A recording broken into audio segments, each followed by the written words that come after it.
Buffalo. They dominated the AFC in the 90s, but never won the big one. Only one, if any, of these legendary quarterbacks can represent the AFC in Super Bowl 30. And each is determined to be the first of the trio to bring home the Lombardi Trophy. Kelly and Elway begin their battle tonight.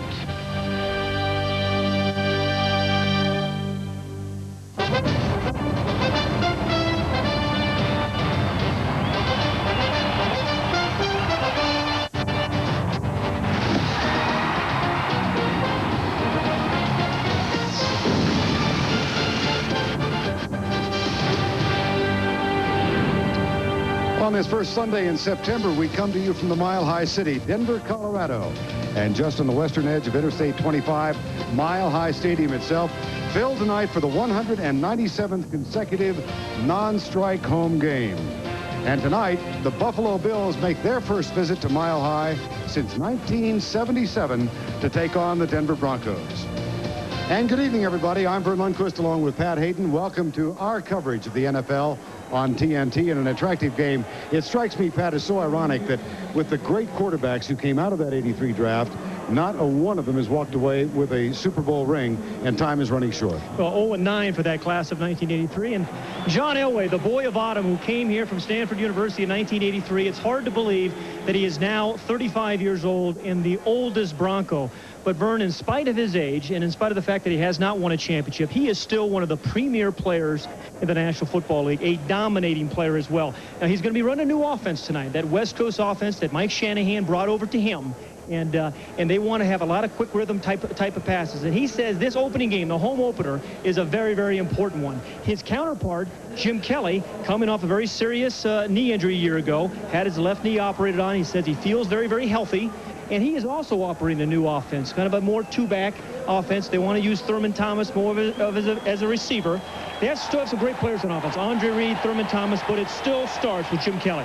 Well, you know, Pat, we've learned that poor results in this league dictate change.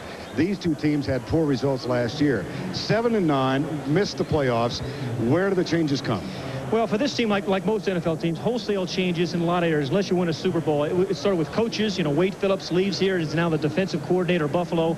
Mike Shanahan's the new head coach here at Denver. But for players, they really focused on defense. I think they feel they have enough offensive firepower to make the playoffs. But the Buffalo Bills will have 5 new defensive players who will start tonight that didn't start opening game last year. And Denver will have 6 new ones. So they feel they can get enough out of the offense. They're not great teams, but they have some major questions on defense. And we talk a lot every Sunday, it seems, before a game about intriguing matchups to look for. But tonight, I think we've got a couple of matchups that are worthy of the attention. You know, I actually love the game within the game on these NFL games, and we have some 2 very good ones tonight. The first one we'll want to watch is Bruce Smith against Gary Zimmerman, the left tackle for the Broncos. Bruce Smith is the most dominating pass rusher in the NFL, still has been for the last 5 years. Gary Zimmerman has not missed a start in his career at left tackle for Denver. The other matchup we want to watch is an intriguing one as well. Reuben Brown, the rookie, #1 draft pick out of Pittsburgh, at a Michael Dean Perry, a new addition to this Denver defense. He is an explosive player, a gap player, and I think how those 2 matchups go will really have a large say in how this game turns out. This game's significant for so many people in this stadium, and among them, obviously, Mike Shanahan, his first game as the head coach of the Denver Broncos, had a head coaching stint that lasted 1 season and 5 games in Oakland, formerly Los Angeles. There's the first reference to the Raiders, in which I got both of them. Done well. And he was John Elway's quarterback coach here before going to the 49ers. Marv Levy, now 67 years of age, and he's in his 9th season as the head coach of the Buffalo Bills. Wade Phillips, of course, making a return to this stadium as the defensive coordinator at Buffalo, relieved of his responsibilities as the head coach at the end of last year. Jason Elam will kick off for the Broncos. Buffalo has won the toss, and they'll have a rookie Derek Holmes deep to return the kick, along with number 30, Yonel Jourdain. First time the Buffalo Bills have played in Mile High since 1977.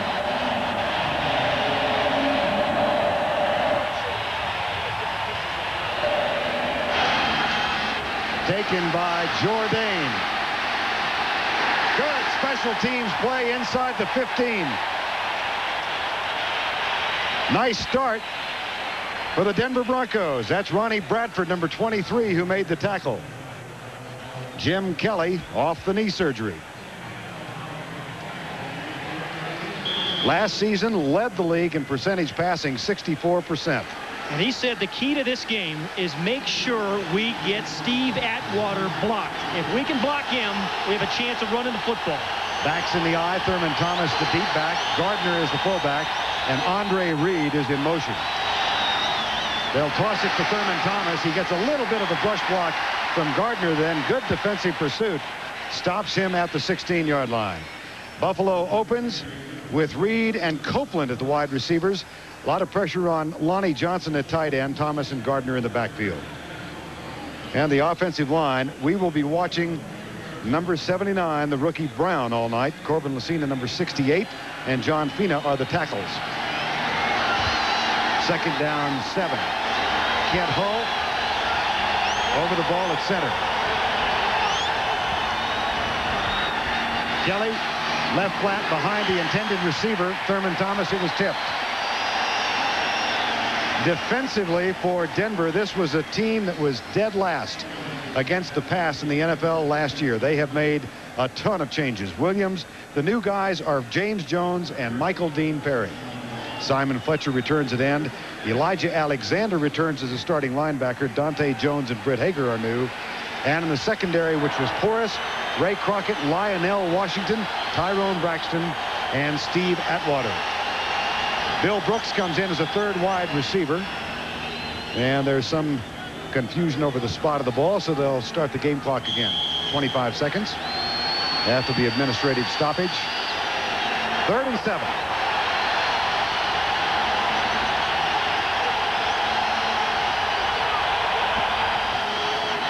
Four-man rush. Williams getting a little pressure. The pass across the middle is incomplete.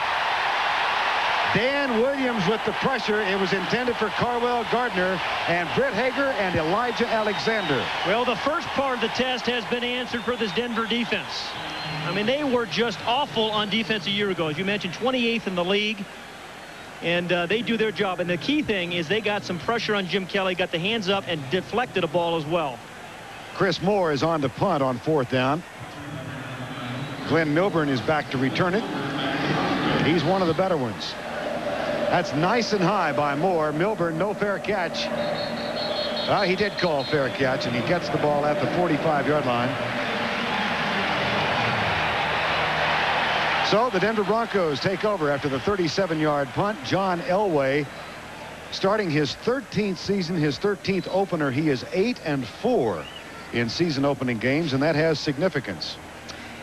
Yeah, they actually get to the playoffs 7 of those 8 years when they won that opening day game, Vern. But the thing about him, he has 15 scripted plays, and he was saying to us this week, it allows me to get into the flow of the game, just 15 scripted plays. That's a carryover from the old 49er days, of course, with Walsh. Elway under his center, Tom Nalen. The rookie Terrell Davis starts at the tailback spot. Elway to throw on 1st down. Bernstein, good block. They go deep for Sharp. Shannon Sharp beat the linebacker, and it's a huge gain to the 6. They picked on Marlo Perry, who's getting his first start tonight. Number 58. And Shannon Sharp at the receiving end of a 49-yard gain. This is the matchup that they like. They like Shannon Sharp, the tight end, against a linebacker, and you're going to see this a lot tonight. The Broncos are going to work the tight end, and they're going to work their backs downfield because of man-for-man defense. That is a mismatch, and Denver will kill them if they continue to do that. It was Perry against Shannon Sharp.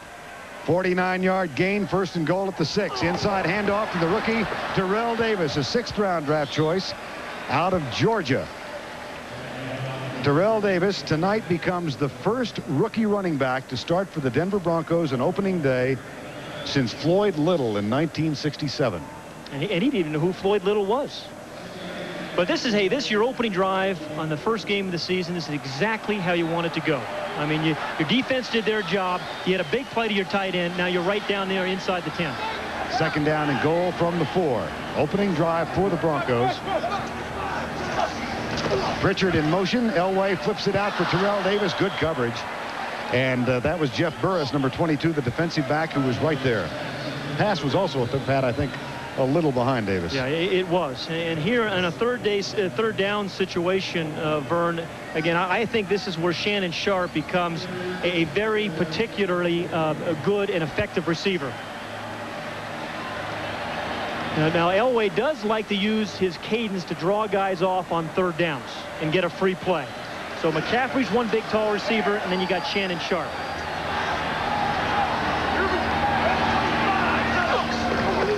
Three-step drop. Elway, pressure.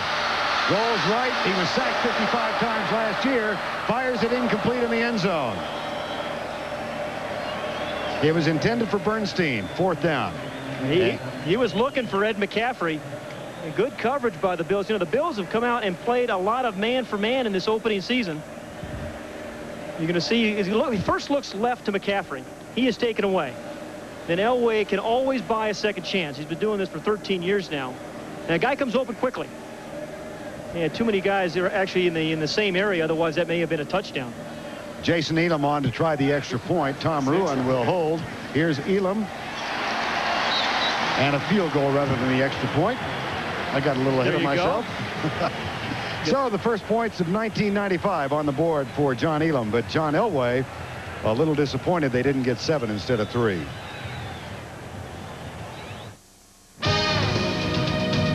The NFL on TNT is brought to you by Coors Light. In about 3 months. 90 degrees today at kickoff.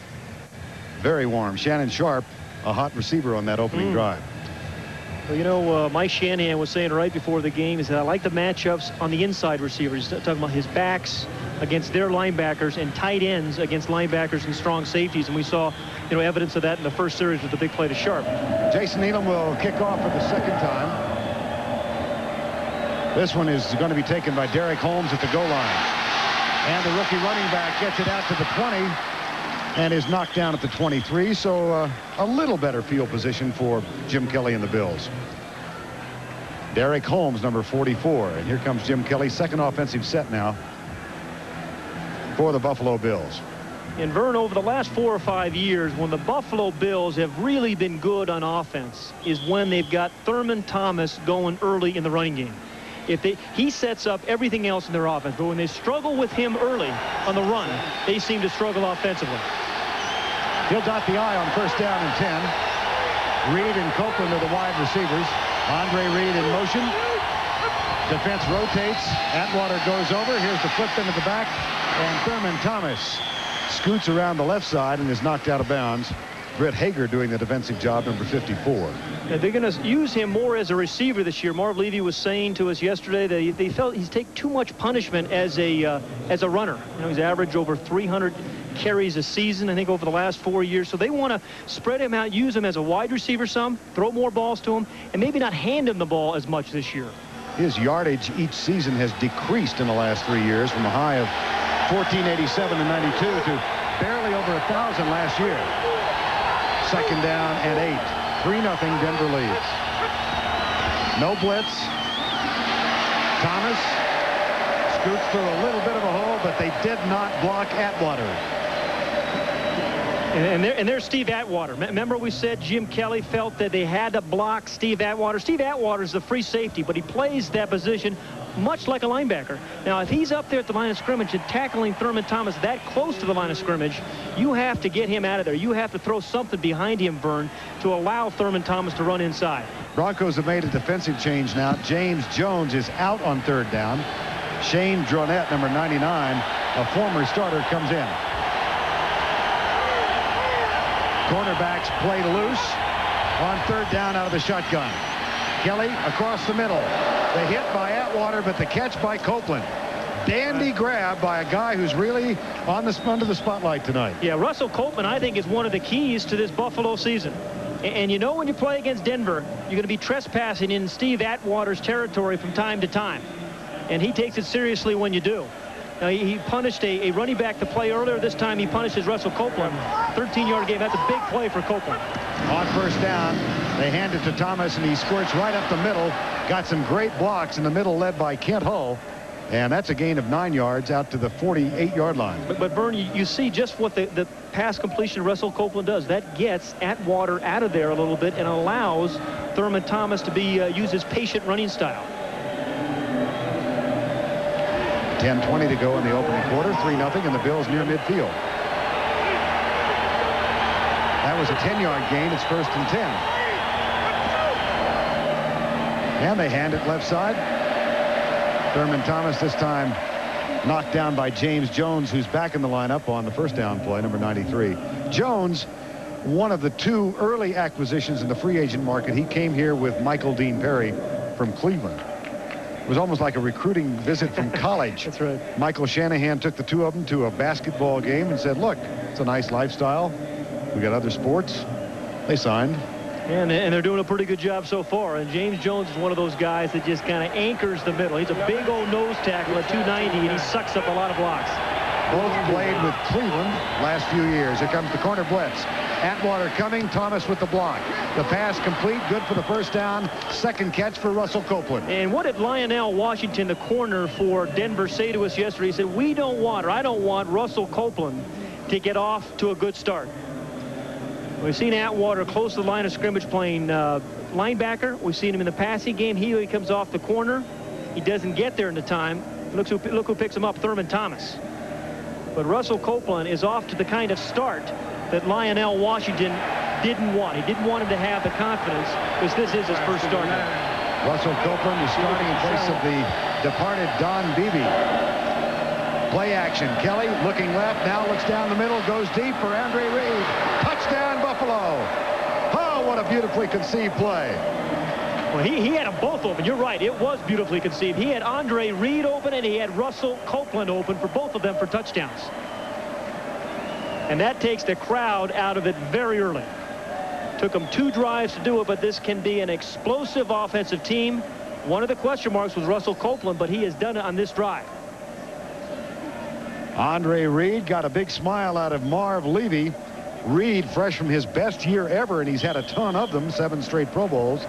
90 catches a year ago. His first in 95 goes for a touchdown.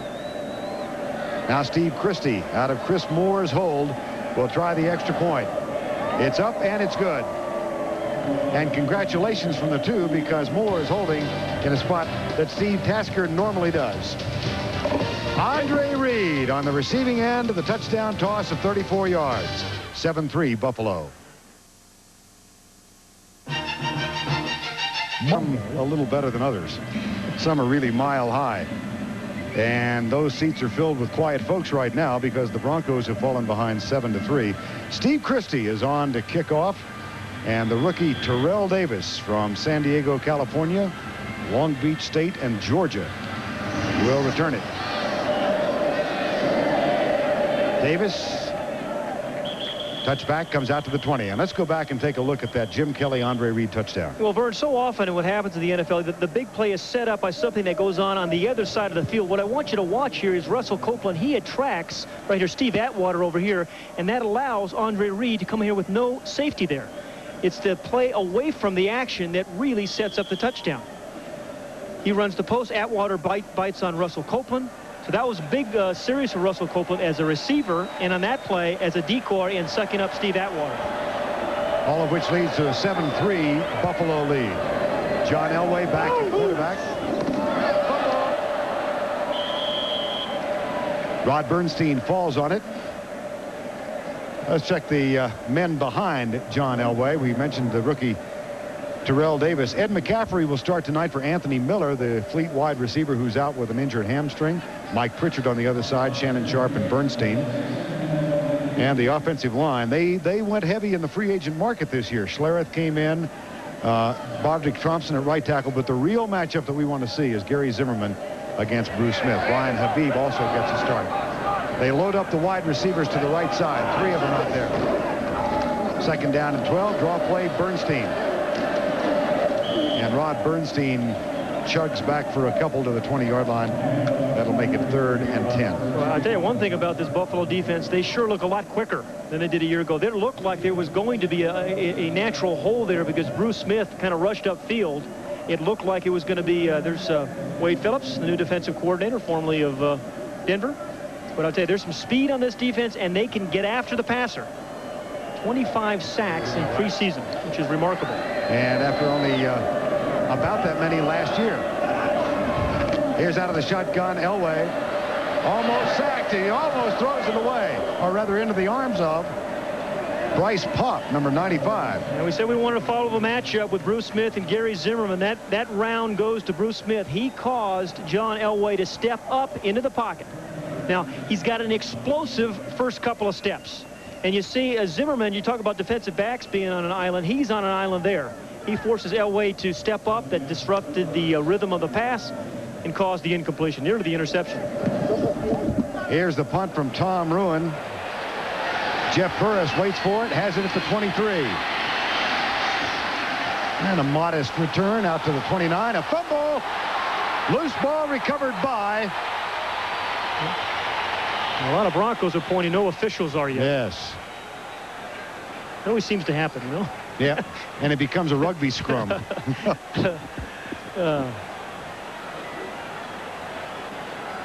They're still unraveling the bodies. And there seems to be no joy among the Broncos. Red Cashin is our referee tonight. He's called time with Buffalo leading 7-3. We're midway through the first quarter. A little warm here. When I'm in my Jimmy. Broncos came here from the Jets and came here because there were some serious defensive problems with this team last year, Pat. Yeah, it was incredible. They gave up 67 plays of 20 yards or greater. I find that phenomenal number, and 17 of those were turned into touchdowns. And he has got an aggressive style. He's going to come after people. He's always been known for turnovers. His teams at the Jets and other places have always forced a lot of turnovers. Well, his team has given up a 34-yard pass for a touchdown early on here.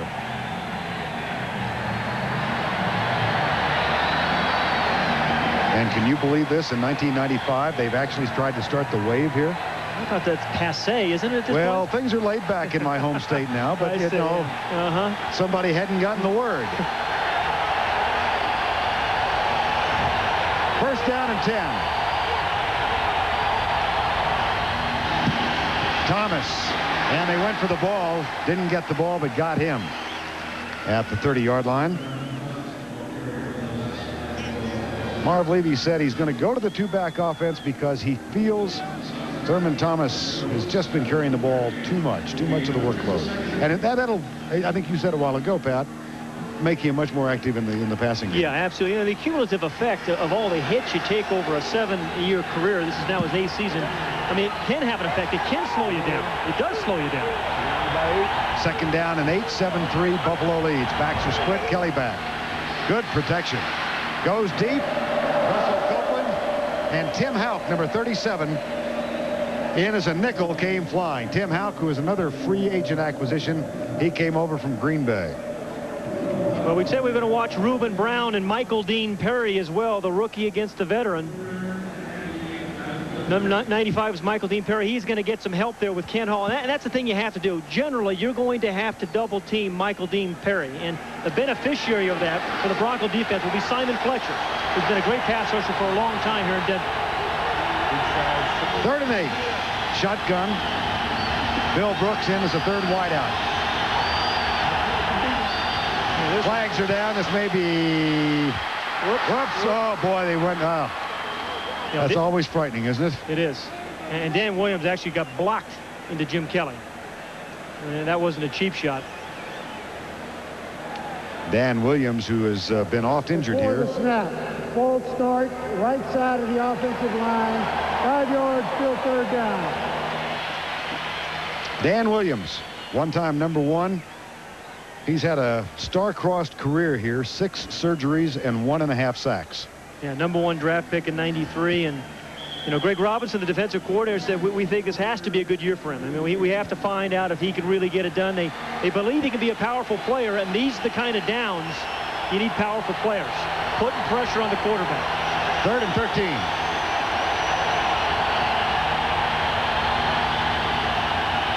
Fletcher dances across and gets back.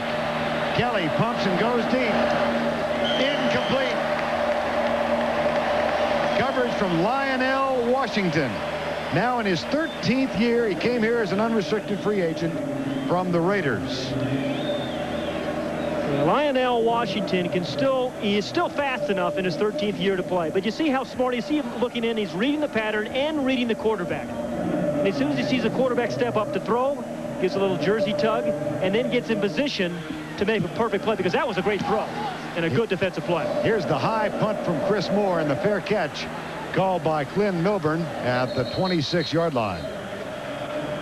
We have 5 minutes and 58 seconds remaining in the opening stanza from Mile High Stadium in Denver. The Buffalo Bills lead by 4. 2 seconds under 6 minutes. I was a math major at Texas Lutheran. 5:58 to go in the first quarter, and it's 7-3 Buffalo. John Elway and the Broncos get it back. Their point set up by a 49-yard pass in their first offensive play led to a 22-yard field goal. Reggie McElroy has come onto the lineup in offensive guard now, number 68. Back split behind Elway. They hand it off. Davis comes to the left side. McElroy leading the way. You know, we were talking to John Elway about number 30, Terrell Davis, and he said, you know, this guy is a mature player. He doesn't act like a rookie. He's not awestruck. He says he's smart. Everything we have asked of him, he's been able to do it. He blocks, he catches, he's a good runner. And Mike Shanahan says he plays special teams like a defensive player. I mean, he makes powerful tackles. 2nd down and 7, back split. Richard goes in motion. Draw play to Davis. Bangs it over right guard, and that's going to be close for a first down at the 37. Mark Maddox, number 55, made the tackle. Well, he had a tough senior season at Georgia, bothered by a hamstring. He had gone there after Long Beach State gave up the sport 5 games into his first year. And told us he wasn't really disappointed with the 6th-round draft pick. His agent had told him he'd be a 2nd-round pick. He thought he might not get drafted at all. No, he certainly has made the most of his opportunity. Glenn Milburn is in as a wide receiver now. Bernstein stays in and gets the handoff, and a first down run over left guard moves him out to the 43-yard line. What John Elway has always lacked in his career here in Denver is kind of a runner that he can depend upon. And now they're hoping Terrell Davis can be that guy. And you're going to mix in some Rod Bernstein. You mentioned Glenn Milburn. He will be a featured guy. He'll be more of a receiver. But if they can get that running game going with Terrell Davis and Rod Bernstein, I mean, they have a lot of weapons on offense when they get Anthony Miller back from his injury, Mike Pritchard and Shannon Sharp. They can be as explosive as any team in the AFC. 2nd down and 6. Shannon Sharp in motion, followed by Henry Jones. They slip the ball to Terrell Davis, and he in turn is knocked backwards after a moderate gain. Here's one of those 3rd down situations there where Elway likes to use his count, try to get a free down. And of course, Bruce Smith was talking to us about it yesterday. He's very aware of him changing up his count, using his hard count. But this is also, there's Gary Kubiak, the offensive coordinator. But here's where you like the one-on-one matchups again with Sharp and your backs. Maybe Rod Bernstein and Sharp. They hit for the big play with Sharp earlier. Let's see if Elway goes to the hard count now. 3rd and 3. Nope. There's going to be a holding call. And it'll be the option of the Buffalo Bills because John is sacked at the 40-yard line. First sack tonight. Boy, that is good coverage. That was a coverage sack because he had a lot of time to get rid of that ball. Here's the holding call to decline it and punt it. Well, one of the veterans acquired by this team for just that sort of pass rush gets his first sack in Buffalo. Jim Jeffcoat, number 1 draft pick of the Dallas Cowboys in 1983. Everybody was covered downfield, but number 77 right there in the middle of the screen, he just blows right by, gets some help from Cornelius Bennett. And Jeffcoat and a pop gets a piece of him as well. But that was good coverage by Smith and Burris in the backfield and Henry Jones. Tom Ruin is on to punt on 4th down. 3:25 to go in the first quarter of play. 7-3 Buffalo, and they're about to get it back. Here's Jeff Burris. He comes up and grabs it at the 19. Good block to free him for a moment. And he counterpunches out to the 29-yard line. Burris, a number 1 draft pick, who's a starter in the defensive secondary for the Buffalo Bills. Well, first Sunday of the season. Oakland wins in their first home game in 13 years. Kansas City won big. That's for you. New England at the end of the game. Yeah. Chris Martin, the rookie, ran for over 100 yards. And Miami rolled over the Jets 52-14. Well, Marv Levy's upset about something. There's a flag that was dropped on the far side. Well, they certainly know Red Cashin's name, don't they? That's a first down. Yeah, I'm waiting to hear that one.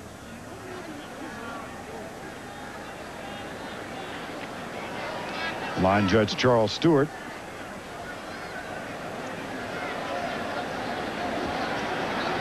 Now, somehow, I don't think Marv's going to win this conversation or win this argument.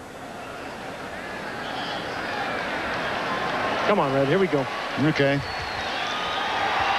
Now we're going to check and see who it was. Yeah. Oh, they're going back a long way.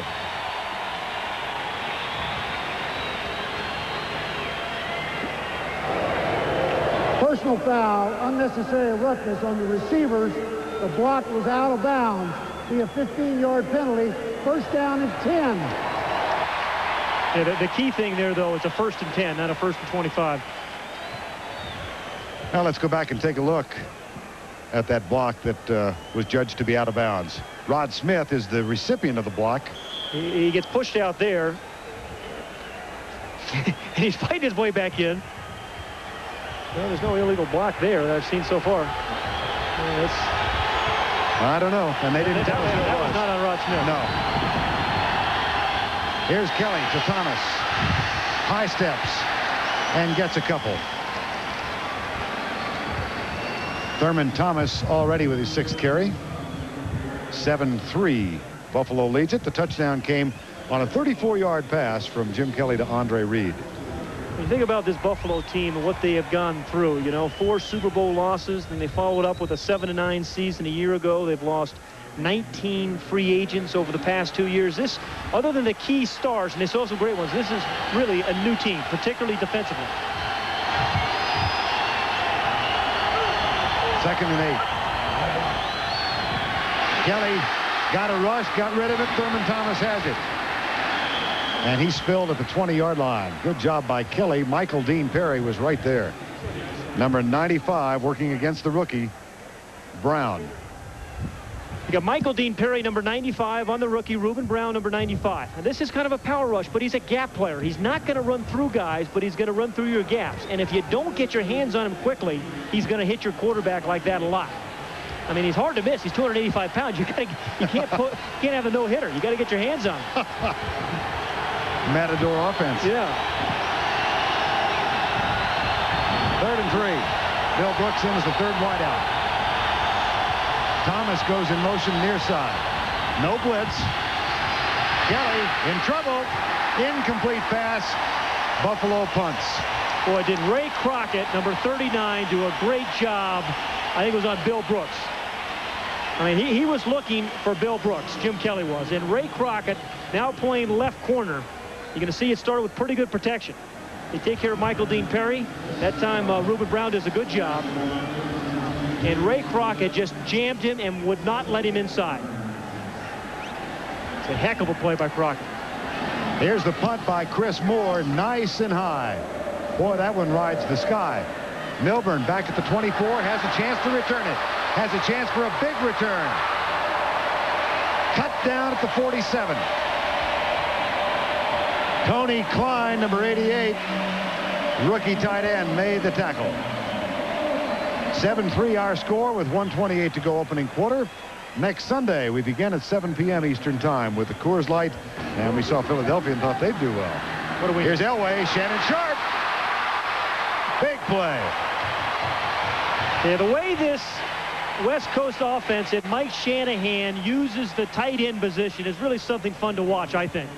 You know, the first player early in that first series, they line him up as the tight end. This time, you'll see number 84 in motion. He is the man in motion right here. And then Elway, it looks like it's a kind of a middle screen, but there's no real screen blockers before. It's a little delay pass. And the 49ers ran these kind of subtle little plays with great success a year ago, and they're using Shannon Sharp here in this game the same way. And it's a first down and 10 right now after that gain of 15. Elway, blitz coming. He goes across the middle. Shannon Sharp can't hang on. It's an incomplete pass. Yep. Yeah, he had him, and he knows it. I mean, when Denver's had success in this game, though, it has been Shannon Sharp working in the middle of the field and working against linebackers.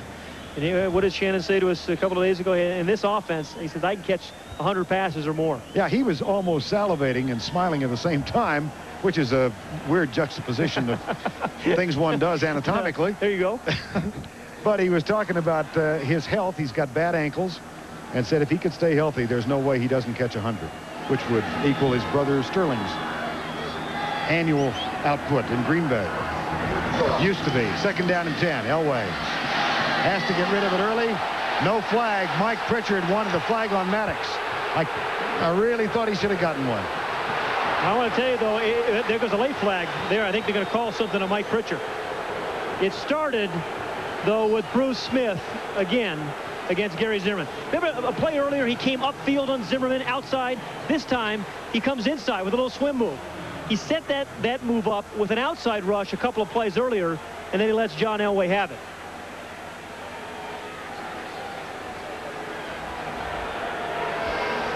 Well, Pritchard was coming across the middle. Maddox bumped him. There was no flag.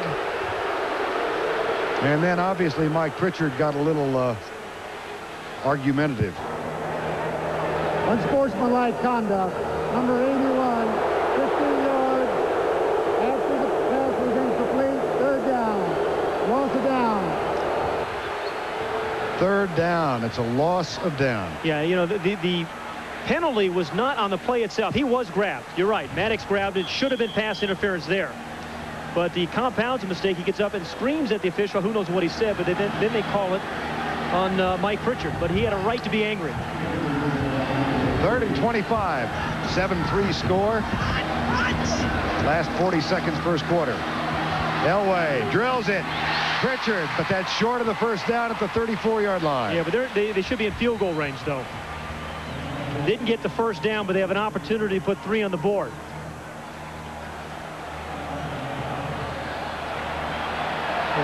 Mike Shanahan, even though he's the head coach, he is still calling the plays. John Elway looking over at the near side. Mike Shanahan responds. Not much of a breeze, really. No. I think he's going to let it run out anyway. So they'd rather kick to the south end. We've reached the end of one. Buffalo on a 34-yard touchdown toss. Kelly to Reed has posted a 7-3 lead. A 52-yard field goal for Jason Elam from Hawaii by way of Snellville, Georgia. That's a long round trip. Big trip. The NFL on TNT is brought to you by Pennzoil, the motor oil that works like liquid ball bearings, and by Rolling Rock Beer from the mountains. 52-yard field goal has decreased the lead to 1 in the first play of the second quarter. And time now for the GMC Truck Leaderboard. Here are the GMC Truck Leaders. The best performances on opening day. OJ, 250 yards for Buffalo in 73.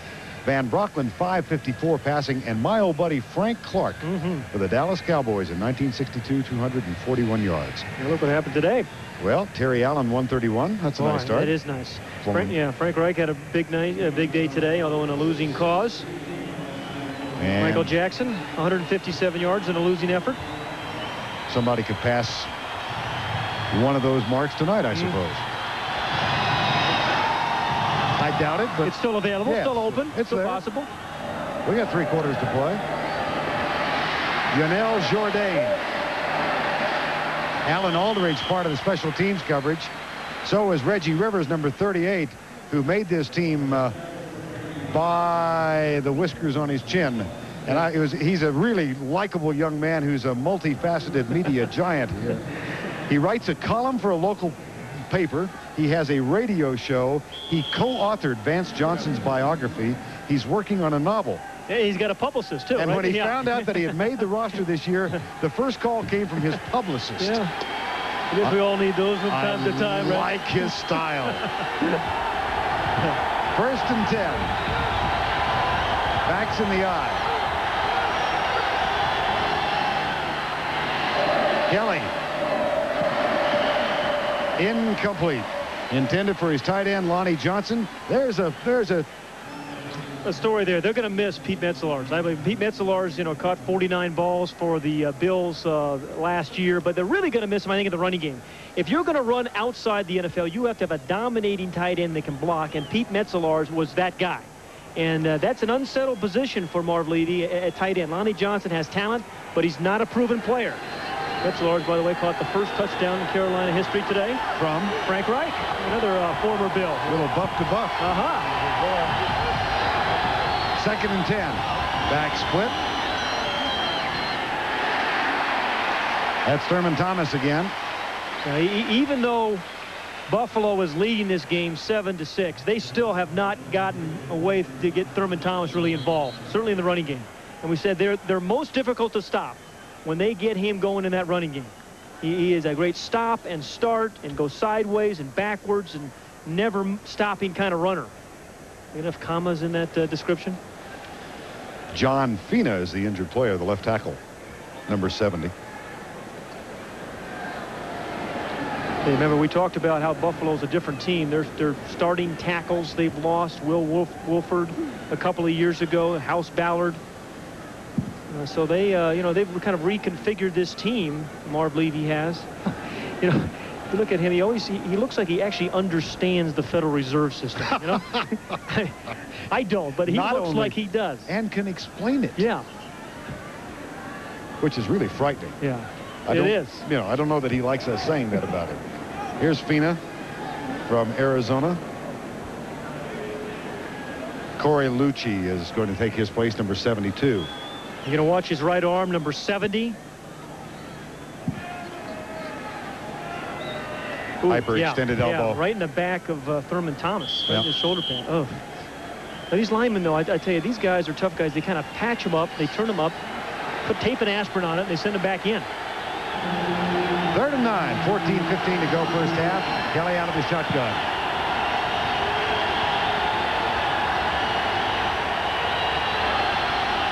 Flags are down. So's Kelly. Elijah Alexander. Yeah, he is not one of those new starters, Elijah Alexander, but playing a new position. They're playing him on the strong side. He is number 58. You're going to see him right here. And he's going to come off the corner, doesn't jam the tight end. They got him and Ray Crockett coming clean. Lee. It's a well-designed lined up in the blitz. neutral zone. Number 95 on the defense, 5 yards, still 3rd down. That's our man, Michael Dean Perry. He will jump offside sometimes. He will line up in the neutral zone. It's feast or famine. You have to live with those kind of things with Michael Dean Perry, as well as the good plays. But they, they had a big sack there. That was look at the most penalized offsides guys last year. Bruce Smith and Michael Dean Perry. That's because they're so quick, and sometimes they guess on the snap count. Well, that cost them the sack, and it gives Buffalo a 3rd and 4.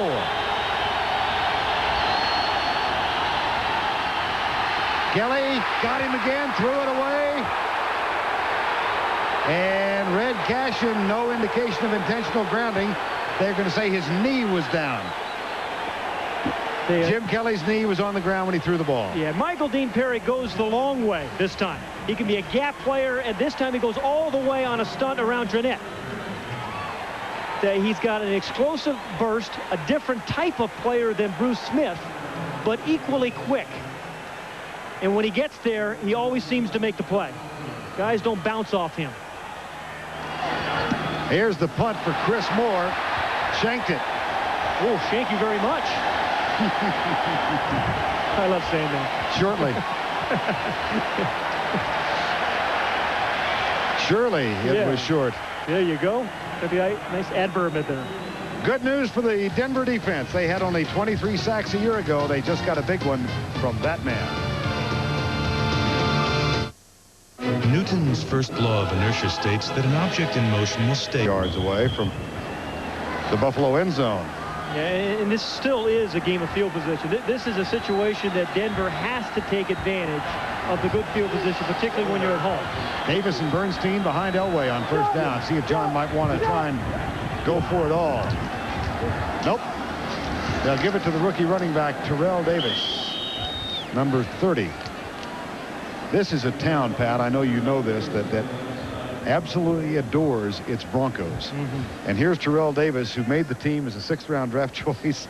Already he has been signed to write a weekly column for one of the papers, and he turned down a chance to host a Sunday night television show. You know, that's my advice for rookie. Play. Don't write, don't talk, don't do those shows. Just play the game. Do it, prove yourself first before you start writing columns. 2nd and 7. Elway across the middle, dropped by Davis. Maddox was right behind him, but it was a catchable ball. Yeah, again, those are the kind of matchups that Mike Shanahan said he wanted to have. A Terrell Davis against a linebacker like Maddox, Sharp against a strong safety or linebacker, and now we have Glenn Milburn in the game, who can be an instant mismatch. He, kind of runs like a hummingbird. He's all over the place. Broncos haven't converted yet. Milburn, expect him to be the featured back here. And they use the West Coast offense, but they do employ the shotgun with it. Tom Nalen will snap it back. Blitz is coming. Denver picks it up, and here's the pass on the line. Mike Pritchard. First down. Oh, it's Shannon Sharp. 84 instead of 81. The thing you like about Shannon Sharp, Vern, he is a strong guy and real strong hands. He's number 84 again, and you get the ball around him. And this wasn't a terribly well-thrown pass, but he has such strong hands, he's going to be able to go down and get it. They tried to double team him. Just get anywhere in his area. Good coverage there by Schultz, but the strong hand just sucks the ball up. There's no bobble passes by Shannon Sharp. That's Milburn and McCaffrey wide to the left. Pritchard, bottom of your screen. Bernstein, the running back. 1st and 10. Rod Bernstein gets it. Longtime running back out of Texas A&M at San Diego, came over here a couple of years ago. He's just trying to stay healthy for a full season. He went out at the 3rd game last year, ACL, anterior cruciate ligament. Health has always been a problem for him. Always been one of those guys who's had great potential, but as you see, he's never been able to play a full 16-game season. But he's had flashes. You always wonder if he could have stayed healthy, what kind of player he would have been. What kind of player would have been. You're doing a good job of catching your English mistakes tonight. All right. I use a lot of proper adverbs. You're in mid-season form. 2nd down, 8. Oh, good job on Bruce Smith, or Bennett rather, coming from the outside. I think that was Zimmerman and Schlereth who went out to help on Bennett. He was coming around the end with speed. Ed McCaffrey is going to be one of those kind of dependable receivers that Denver needs, and that John Elway is going to look for on these kind of 3rd down situations. But I'll tell you, there was a heck of a tackle by Monty Brown, the linebacker, who took down Ed McCaffrey. They had the matchup they wanted, but a good play by Monty Brown. Again, using his snap count. 3rd and 4. Elway. Pritchard. 1st and goal, Denver. Okay, Mike Pritchard's year ago was wiped out when he hurt his kidney, a laceration on the kidney. But this is a guy that can have a 100-catch season also, I think, for the Broncos if he stays healthy. And he is particularly good after the catch. Another one of those strong guys. You throw him a little 3 or 4 yard pass, you make a guy miss, you break a couple of tackles, and you have a 1st down inside the 10. Again, I saw Jerry Rice do it again for San Francisco. Caught a ball, a 4-yard pass, and turned it into a long touchdown. Rack yards, run after the catch. Yep. Pritchard gets a rest. Rod Smith is in. Backs are split. Terrell Davis bounces off one into another, and he moves it down to the 4-yard line. In the NFL today, in today's game, here's where you'd love to be able to run the football with some power. And that's still a big question mark for this Denver Bronco team and for Terrell Davis. They did it in the preseason, but now it really counts. After a 1-play rest, Bruce Smith comes back in. He and Pop will line up on the right side. 2nd down and goal from the 4. Elway in the pocket. Play action. Elway, runner pass, drills it. Dropped. Oh, boy. Well, just after we were extolling him, how the ball doesn't bounce out and bobble passes, that one, I think he was expecting the ball a little bit earlier in the play, but he still should have caught that ball. Again, sometimes the velocity and the speed of his passes shock you on the run. I mean, lots of guys can throw it hard, but not like that on the run. But that's a perfectly thrown ball in the numbers. Should have been a touchdown and would have been a different game. And he was wide open on a play action fake. Had McCaffrey on one side and Sharp underneath the goalpost. Backs are split on 3rd and goal from the 4. Sharp in motion. Mark Schlereth moved at left guard. I think Broderick Thompson did too. Got a double dip. There's Schlereth, who came over here from the Redskins. First native-born Alaskan to ever play in the National Football League. You are full of tidbits tonight. Hey, you're away from the league for a year. You store this stuff up. I kind of went in hibernation. Before the snap, false start. Number 76 on the offense. 5 yards, still 3rd down. Come on, Red. 69, move 2. They got Broderick, though. I want to tell you, though, that even though Shannon Sharp dropped that last pass to him, this would be still an opportunity where he can use his size and his strength in a matchup. His size, and Ed McCaffrey goes at 6'5". They like those size matchups. See if Denver comes. They are. Elway back. Here comes Smith. There's the pass caught by Davis. Dropped at the 2. Nice tackle in the open field by Marlon Kerner, who's one of the rookies, one of 8 rookie draft choices who made this club. Yeah, new head coaches sometimes have to make unpopular decisions, but that's the one. Kick the field goal. And you're right, this was a good tackle by Kerner. They had the kind of play they wanted. They had a guy, Terrell Davis, who's a tough and a strong player, but a perfect tackle by Kerner to keep him at the end zone. But again, I'll just mention about Mike Shanahan. This is the right decision for him to kick the field goal. It's down 7-6, still very early in this ball game. Jeff Robinson will snap it. Tom Ruin will hold it. Jason Elam for his 3rd field goal of the first half. And the Denver Broncos, who had a lead of 3-0 on their opening drive of the game, have reclaimed a lead. They're up 9-7 now. 2 points, 9-7 on Jason Elam's 3rd field goal of the first half. Where's Waldo? You have to read those books. Where's Waldo books? I guess No, you have it. I don't have children. Okay.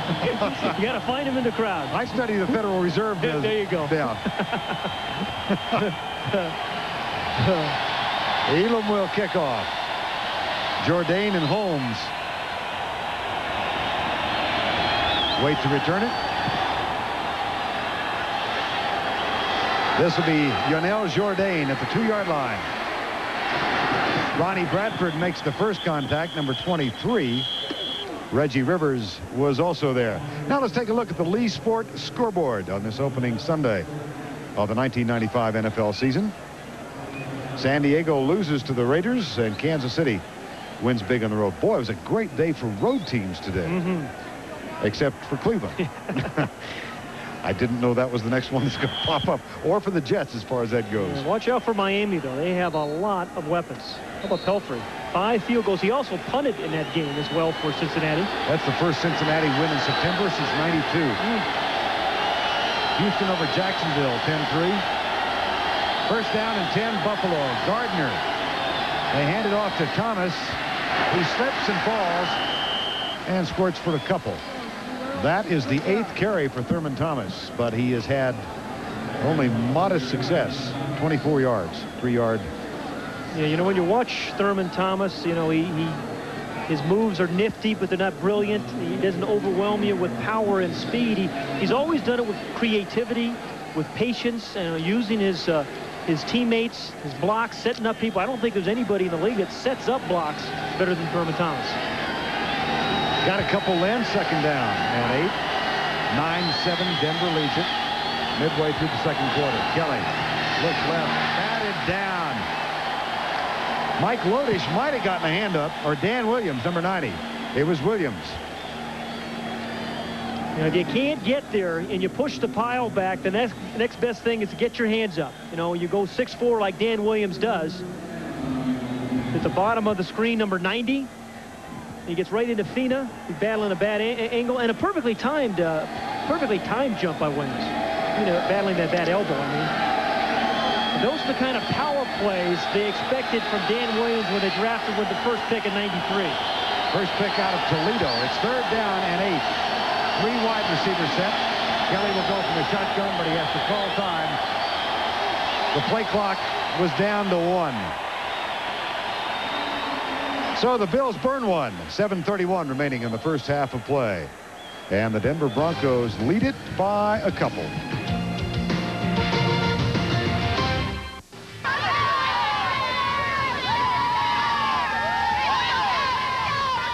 There's a picture that doesn't need a caption. There you go. 3rd down. Another one of those 3rd down situations where Greg Robinson, the new defensive coordinator for the Denver Broncos, is hoping to be able to get some inside push with Michael Dean Perry and Shane Dronette and allow Simon Fletcher to come off the corner, where he has been awfully good for Denver over the last 10 years. 3rd and 8. Broncos had the nickel in. Randy Hilliard, the 5th defensive back. Here's Kelly across the middle. Caught by Reed. Good open field tackle. And that tackle is made by Ray Crockett. That is short of... Ray's let them know now. Bring in the punt team, Ray says. And that was a good tackle because Andre Reed is one strong receiver. You know, you love to see guys get excited. And it's an exciting time on opening day when you're playing at home. Well, the Bills have been stymied offensively here the last quarter or so. They have a 34-yard touchdown. Kelly to Reed. Here's Chris Moore. This Moore to his liking. Milburn at the 15. Can't quite shake the tackle from Tom Tyndale, number 33. Well, they are missing Steve Tasker on special teams tonight. Out because of a pulled hamstring. He did make the trip, but he's not suited up. And Damon Thomas, number 82, is taking his place, and they must think Tasker's still there because they still have 2 guys bullying him. But, you know, they got him down. Tasker never stayed down, I promise you, either. You going? Richard Smith, the special teams coach for the Denver Broncos, was saying, hey, we had to set up a whole plan, special teams plan, for Steve Tasker. And he was delighted that he was not going to be playing tonight. 9-7 Denver leads it. 6:46 to go. First half. Corner blitz coming. Elway goes that direction. Shannon Sharp. That's a 9-yard gain after the 34. The tackle made by Mark Maddox, number 55. When Shannon Sharp has been open, he has been wide open. I mean, I really haven't seen close coverage on him yet tonight. I never understand why you don't jam him a little bit more at the line of scrimmage, but he gets off the line of scrimmage, and there isn't anyone near him. That's a gain of 9. And it's 2nd down and 1. Terrell Davis joins Rod Bernstein in the backfield. Mike Pritchard in motion. They give it off to Bernstein, and he picks up a couple. That may be good enough to move the chains. Pat, you know, we think of the West Coast offense, the 49er offense, that's been exported. I love the offense du jour. They even call it West Coast offense in Philadelphia. Yeah, exactly. West of Maine, right? The West Coast offense. But how do you equate the role that Shannon Sharp plays with Brent Jones of the 49ers? I think Shannon Sharp is probably a little bit more athletic, a guy that can use more downfield in the longer pass plays. We saw that early in this football game. And I think they're both very effective inside the 15. 1st and 10, Elway back. Rush coming from Bryce Popp. Elway throws it. And, oh, my goodness. Mike Pritchard couldn't get it because Jeff Burris was there to break up the play. Wade Phillips has a new defense of philosophy here in Buffalo. That is play man for man. It's to blitz people. And number 22, Burris, this is his first year as a start. And he gets his hands up right in time, and you know, that's perfect timing. As soon as you see the receiver's hands go up, your hands go up, and you knock the ball away. That's as well as you can play it by Burris. Wade Phillips, of course, coming back where he coached a total of 6 years. The last year, 2 years as the head coach. 2nd down and 10. Here's Bernstein in the sweep. Schlereth in front. Yeah, that's a heck of a block by Mark Schlereth. On Greg Evans, there he is, big old 69. You can't miss him. You know, Alex Gibbs, the offensive line coach, says, hey, this guy is an accountable guy. And if you can get a guard out there doing his thing, perfectly timed, too. Didn't rush it. Bernstein didn't rush it. Waited for the block by Schlereth. Gets right in the shoulder pads of Greg Evans. He follows the block, and you have a nice first down. Bernstein with a gain of 18 yards off the Schlereth block. One of the Hogs signed as an unrestricted free agent this year. 1st and 10. Nalen snaps it back. Draw play. Terrell Davis. Nifty run. Oh, what a dandy move. They've been looking for that running back that you can count on. Count on in the first quarter and in the fourth quarter. They have not had that for years here. But Terrell Davis, they believe, can become that guy. You run an outside play with Rod Bernstein, and then you come right back inside with Terrell Davis. Picked up a very nice block inside. That's a gain of 17 yards for Terrell Davis. Carl Wilson, an injured Buffalo Bill, on the ground. One of the things I noticed today in the offensive side of the football on opening day was seems like more teams are running outside plays. You know, I saw Rod Bernstein run an outside play there a moment ago. The 49ers did it. There's Alex Gibbs, the offensive line coach, assistant head coach as well, here for Denver, and he's got some guys that can really block. I mean, Habib, Schlereth, we've seen. Watch one of his guys, number 75, Habib. Again, he just kicks out Bryce Pop. Bernstein gets a nice block as well, and Davis follows that block. Well, Brian Habib is going to pay dearly for that. He told us during our chat with him 2 days ago, every time an offensive lineman gets on television or gets his name mentioned in the paper or agrees to even meet with the television commentators, it's a fine. That's it. He get fined big time. I mean, they want to be as anonymous as telephone operators, and he'll have a big fine. Well, the reason that Gary Zimmerman wouldn't meet with us is he's take a fine. Too cheap to pay the fine. Brian Habib said about Alex Gibbs, he said, hey, I've been in this league a while now. I've never been around an offensive line coach who knew more about coaching offensive linemen than Alex Gibbs. Under Alex Gibbs a year ago, Kansas City gave up 19 sacks. This Denver bunch gave up 55 last year. That's the reason he's here. Terrell Davis surges over right guard at the 23-yard line. Yeah, Terrell Davis keeps this up.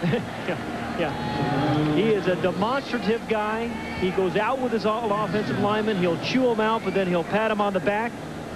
He's almost looks like a special teams coach, doesn't he? He said one of the things he's got to do is convince the wide receivers they are responsible for sacks. He's got to convince the route runners that they're not embarking on 9-day journeys. Yeah, exactly. Get downfield. Blitz coming. Terrell Davis in the middle to the 20. Okay, these are the tough yards that Terrell Davis is giving the Broncos right now. The way he hugged that block. Okay, just follows, hugs the block of Gary Zimmerman, the left tackle, number 65. And you're going to get a couple here. Schlereth has a stalemate on his guy, which is good enough. Zimmerman stands up, the linebacker, and he is smart enough not to try to do it all on his own, but he follows in a disciplined run there by Terrell Davis. Denver 2 of 7 on third down conversions. Davis now with 46 yards, but the Broncos will burn a timeout of their own. They call time with 3:06 remaining in the first half. Well, we've got a good one tonight. We thought we might have 2 undefeated teams next week. We're going to have run with some power here in this drive with Terrell Davis and with Rod Bernstein. So if you can believe that, this is kind of a run or pass down for Denver right now. 3rd and 1. They lead it by 2. 8-man front, play action. Elway can't get his man Bernstein. How about Bryce Pop? Oh, boy. Bryce Pop was the guy that is going to force the field goal attempt. You're going to watch number 95. The free agent from Green Bay, he's on the near side right there. Comes cleanly. Now, he was supposed to get fooled, but that was a disciplined play by Bryce Pop. This is a consistent, relentless guy, and he is going to make a difference in the pass rush for the Bills this year.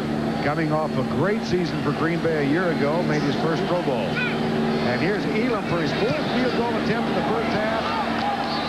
And this one is no good.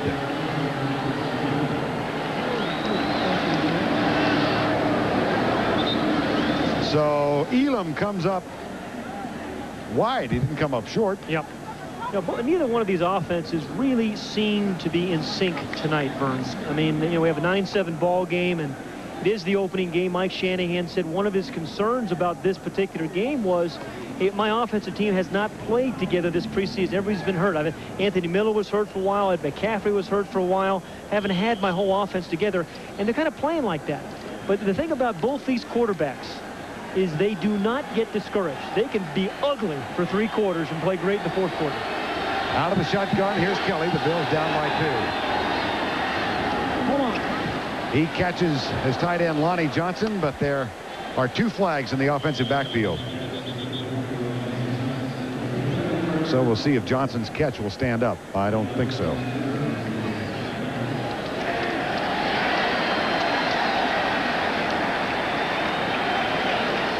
Here's the possession chart for the Bills in the first half. And Chris Moore will earn a letter. And they tag into that 77-yard drive. 79 on the offense. 10 yards, still first down. That's Reuben Brown. That's the rookie. Yeah, that's the matchup. He had a good hold on Michael Dean Perry. He's going to tackle him. Yeah, Perry tries to get to that gap, and Brown gets his hands on him early, but he just can't stop the power. He is so quick and explosive on those first 2 steps. It just blew right by him. 1st and 20. Kelly. Oh, here's Andre Reed. How's that for a quick 21-yard Yeah, gain? and you see who Andre Reed kind of knocked backward? It was Steve Atwater. You talk about a tough, physical guy who will catch the ball over the middle. Andre Reed has done this for 11 years now.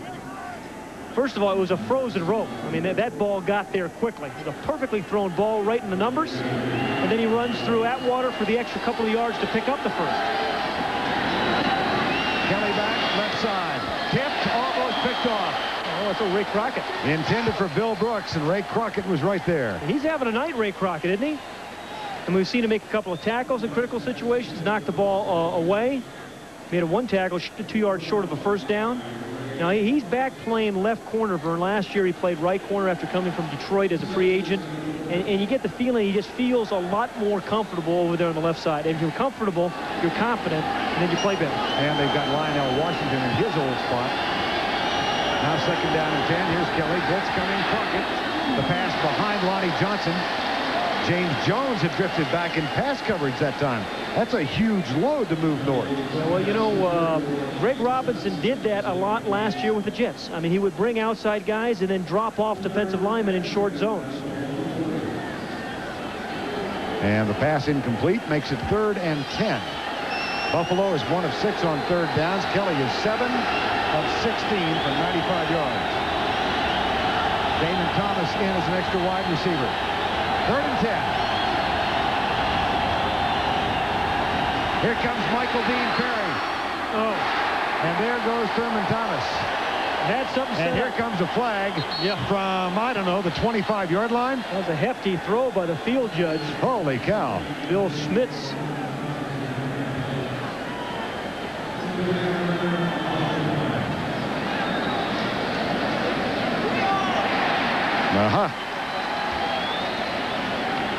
I mean, that was way downfield. And the pass will be, the penalty will be declined. Pass interference, number 84 on the offense. That penalty is declined. It'll be 4th down, and that's the 2-minute warning. So we have reached the 2-minute warning. We cheated you by a second. We'll be right back. This is Reuben Brown that we've talked about. This is Michael Dean Perry. Now watch again how quickly he gets off, jumps through the gap again. He's not going to go through players, and then gets to Jim Kelly, knocks him down. I mean, you have got to have some help on Michael Dean Perry. You've got to be able to double team him. Otherwise, he's going to be knocking your quarterback down every day, every play. He's been there tonight. 4th and 10. Milburn back to return. He's returned the last 2 for 24 and 10 yards respectively. Nice and high by Chris Moore. And Milburn with a fair catch at the 25-yard line. Coming up at halftime on the Fruit of the Loom halftime report, which will be a little later than we thought because of this minor skirmish. There you go. But we're still going to bring it to you. We'll still get halftime. Yep. We're going to have the no-huddle highlights. There you go. Vince Cellini will take you around the league with barely a whisper of breath. They have a Steve Young injury update, and Ricky Waters, who is, we are told, mad already. Hate to hear that. Well, we only got 15 games left to get over it. Jim Kelly, his team trails by 2. Glenn Milburn stays in the lineup, and the Broncos go for the shotgun. Everybody coming. Down low. Oh, my! How about the catch in traffic? Shannon Sharp dropped one in the end zone, and a frozen rope from Mr. Elway. John Elway could throw a greasy pork chop past the hungry wolf. This thing gets there. There's no open guy. I mean, there is a crease about that big, and I'm holding my fingers an inch apart, and he gets the ball. That was the play they opened the game with early over Perry. Man, oh man, that was excellence on both sides. Cool. Elway and Sharp. You know you're going to get smacked. You know you're going to get hit, but you have the concentration in traffic. And I want to tell you, there's nothing for the confidence of a quarterback that you know you have a receiver that'll catch the ball in traffic like that. A 30-yard gain. That's 30 yards on that play. Neyland snaps it back. Elway goes deep for Pritchard. Guarded by Burris. Can't hang on. Jeff Burris, one of the 3 #1 draft choices who occupy starting spots in his Buffalo secondary. Underthrew him. Had him for a touch. Underthrew Mike Pritchard there. But, you know, that's the thing about both these quarterbacks. We talk about playing ugly for a while. Neither one of them really playing great. And the next thing you know, he throws the rope to Shannon Sharp. Then he comes back to Mike Pritchard. And he had him. He just kind of underthrew him. Still catchable, though. Still catchable. 2nd and 10. 1:10 remaining in the first half. Denver up by a couple. This time, 4-man rush. They stunt. Here's the pass to Terrell Davis. He breaks 1 tackle, but then is caught and dropped by Cornelius Bennett at the 43-yard line. And the Broncos are going to use one of their 2 remaining timeouts. And the time is called with 59 seconds to go. We're going to watch Bruce Smith on an inside move. We've seen an outside move, then a quick move, and then this time a stunt. He fakes outside and then comes inside the rush of Phil Hansen to give John Elway a shot. So we've seen 3 different pass rushes in the first half by Bruce Smith. This guy is still the dominant pass rusher in the National Football League. Alex Gibbs said to us he is, without question, the best defensive player in the league right now. He said over the last 5 years he has. Oh. Interesting listening to him talk, too, about the acquisition of Jeffcoat and Bryce Popp to help him with additional sack. That's up to date. Reggie White had 2.5 today.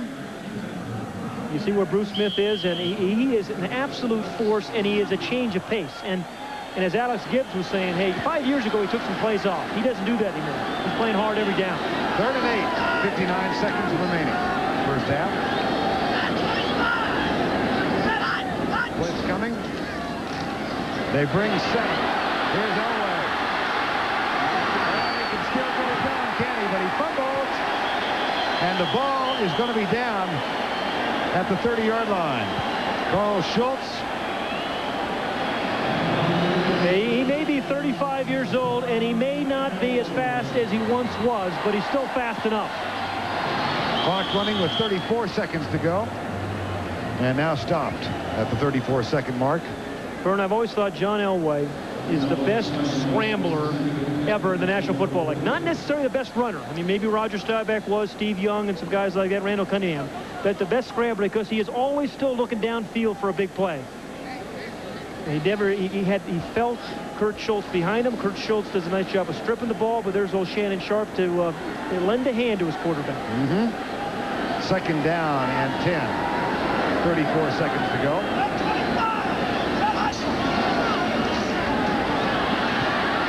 Deep in the middle, Pritchard in and out of the hands. Marlon Kerner, 2nd good defensive play for the rookie. Well, this has been a first half of good defensive plays. It starts with Gary Zimmerman doing his job first. You have to start by blocking Bruce Smith. Zimmerman does that. Elway's allowed to step up. He's got an open Pritchard. The recovery speed there by Kerner. They're testing the rookie, and that good recovery speed by Kerner. Marlon Kerner, the third-round pick out of Ohio State. Terrific play. You know, Eric Davis for the 49ers today saved the game against New Orleans. Same kind of play there by Kerner. Third and 10. Elway on the rope at the 20. That'll be enough for the first down. They have, the Broncos have some good, strong inside receivers. They're going to use their last time out. You see old Reggie Rivers, he came in from the sidelines. He came running in to call the timeout and then ran out. I'm sure he can do that, but that's what he did. Broncos are out of timeouts now with 17 seconds to go. How do you differentiate scrambler runner when you're talking about Elway? It's a good point. I think when Elway is scrambling, he is always looking for the pass first. He couldn't that time. But generally, his big plays, if you look back over his career, they come on the scramble when he's trying to set something up downfield, then he'll throw it down 60 yards. You look at Randall Cunningham, Steve Young, Roger Staubach, those guys, when they were scrambling, they were looking to run. And I think that's a big, big difference. And no one has been able to have the velocity and the strength to finish a scramble like John Elway. To be able to run one way, throw the ball cross body 40 yards. You know, Wade Phillips was talking with us by phone this week and concerning Elway's high number of sacks. That's one of the risks you take. Yeah, because you want him out there scrambling around. You are going to take some sacks. First and 10, 9-7. Denver leads, trying to add to the total. Four-man Buffalo rush. Elway. No, that was a mix-up. Pritchard went one way, John went the other. There's still 12 seconds remaining here in this half. They do have no timeouts, and you have to be careful. You're going to call the kind of routes that either you can get out of bounds or you can quickly line up and then down the ball and give your kicker a chance. Now, I still not have, they have been able to get the ball to Shannon Sharp all night. I mean, he was covered the last play by Perry, the linebacker, but he's been open a lot tonight. Elway, rather modest, 9 of 23 in the first half. Lets it go deep for Pritchard. Incomplete. Had him again. Had him again. Just had to lead him more toward the middle of the field, Vern. Again, a good rush by Smith. I think Pop was in there as well. But he thinks actually he was going to run a little narrower, skinnier post pattern. And if he throws this away from the defender, I think it's a touch. And he had him beat. Well, soccer fans must love this one. Here's Jason Elam for the 5th time in the first half. Bring a World Cup game, isn't it? Somewhere Pele is smiling. Or Alexi Lawless. I'll bring myself up to date. There you go. I got to get current now. Ralph Tam. He's played for a few teams in this league. He is. You know, you mentioned John Elway in his statistics in the first half. Well, he did have the touchdown dropped, and that one was off the fingertips there of Mike Pritchard. He's had a couple balls dropped. But again, as we mentioned earlier, they play ugly, or he can play ugly. So same with Kelly. And then just when you count them out, they can beat you with one pass in the 4th quarter. So I've seen this a lot of Elway. He takes a while to get in rhythm. He can play ugly, then boom, boom. Next thing you know, the game's over. Bruce Smith, who, believe it or not, is playing in Mile High Stadium for the first time ever. First time that Buffalo has been here since 1977. But one of those little facts that people tend to overlook, I certainly did, he signed with Denver in 1989. And to his surprise and the Broncos' surprise, Buffalo matched the 5-year multi-million-dollar offer, and he stayed in Buffalo. Yeah, there's a lot of guys. Gary Zimmerman wishes he would have been a Bronco, but I want to tell you, Jim Kelly and some other guys are delighted to have him on his side. And he's had his usual very strong first half. He's been a disruptor, much like Michael Dean Perry has for the Broncos. Jason Elam will kick off. Script kick. That's taken by Tyndale at the 30-yard line. And he moves it out to the 42 on the last play of the first half. So Mike Shanahan has called on Jason Elam to author 5 first-half field goals. He converted 4 of them. Marv Levy's bunch trails at the half, and Christie rides the mile-high air and puts it 5 yards into the end zone. Touchback. Who worries about that kicking off from the 30-yard line? No, not here you don't. No. John Elway. And the Broncos, really an average first half for John, 11 of 25 for 174. Yeah, and we've talked about that, though, but, you know, one throw away from a win with him anytime you have in the game. He did have Shannon Sharpe, who dropped a pass. He missed a touchdown pass, probably to Mike Pritchard, but it was an uneven first half for John Elway. 1st and 10, back split.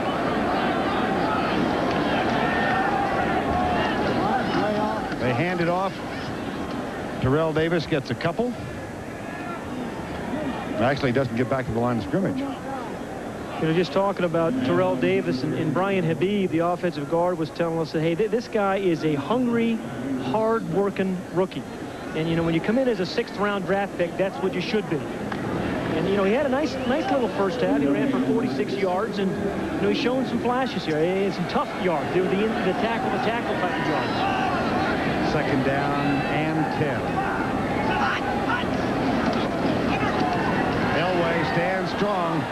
Goes deep right side, and yeah, he got bumped downfield. Pritchard got bumped downfield.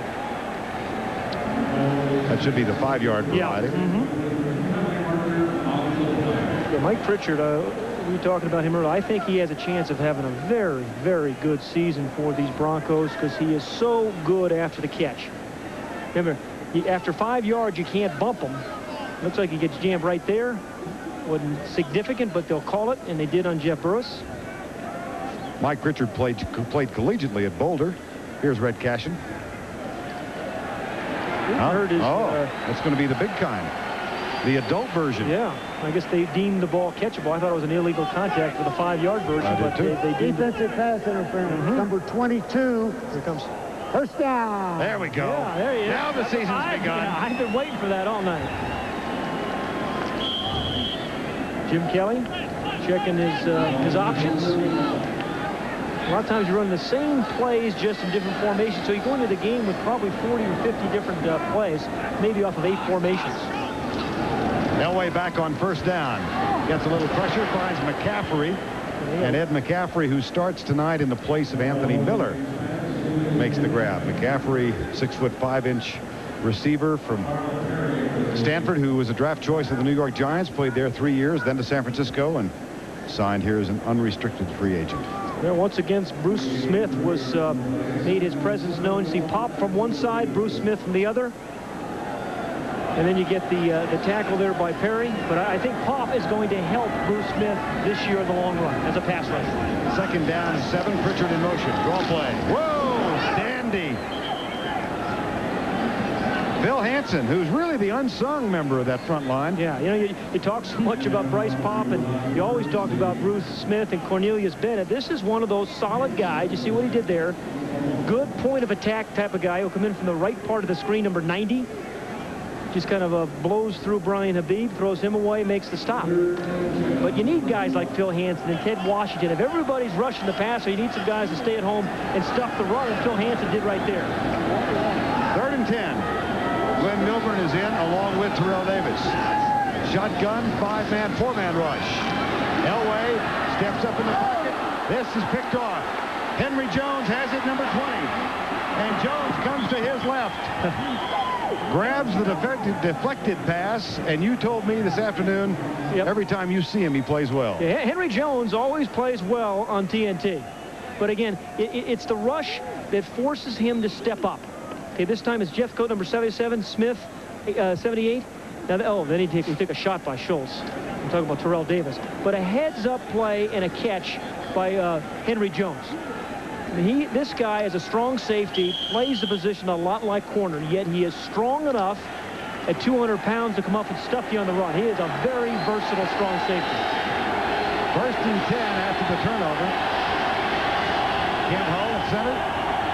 They hand it off in the draw play to Thurman Thomas. He works right tackle.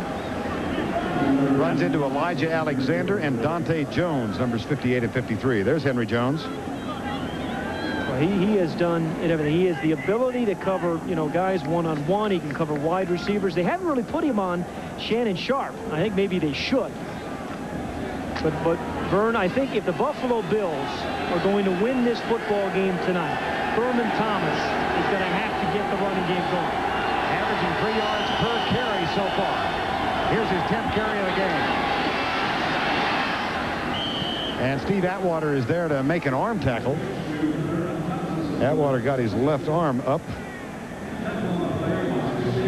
You know, one of the things that has troubled this Denver franchise, Pat, has been a series of really bad drafts in the last 7 or 8 years. You look back, and Atwater is really the only #1 pick in the last, I say, 8 years that's made an impact. Yeah, and Mike Shanahan's well aware of that. He said, we have blown, the franchise has blown a lot of high draft picks, and they need guys like Dan Williams to turn out this year. 3rd and 3. Thomas. Dandy defensive job by Simon Fletcher to force the play further outside. And Elijah Alexander makes the tackle, but Fletcher set it up. And he got some help from Michael Dean Perry. I mean, what you're seeing is a different Denver defense. Some guys that have some muscle, they're physical, they're tough, they can stuff the inside. You're right, Simon Fletcher forces it outside, and he gets pummeled there by Elijah Alexander. And Michael Dean Perry just kind of works off the rookie Ruben Davis. Just kind of strings him out. Excuse me, Ruben Brown. Ruben Brown did not finish that block. 4th and 4, Buffalo will go for it. Quick setup. Left side, caught. 1st down. Oh, that is a beautifully timed play, Vern, to Russell Copeland. I mean, it was a press one-on-one coverage. Russell Copeland on Randy Hilliard. They didn't waste any time. It happened very, very quickly. And I think Hilliard thought Russell Copeland was going to go long to go to the no-huddle now. First time we've seen the no-huddle tonight. 1st and 10. Kelly, a lot of time. Man open, flag is down. That time they faked the same play they threw to Copeland, to Andre Reed, and then they were going to send him deep, Vern. The problem was it wasn't the same defensive back that they were working on. This one, I think, is going to go against the Broncos. And this may be the juvenile version. The illegal block downfield. I want the 1st down. All right, Kelly and Cashin talk it over.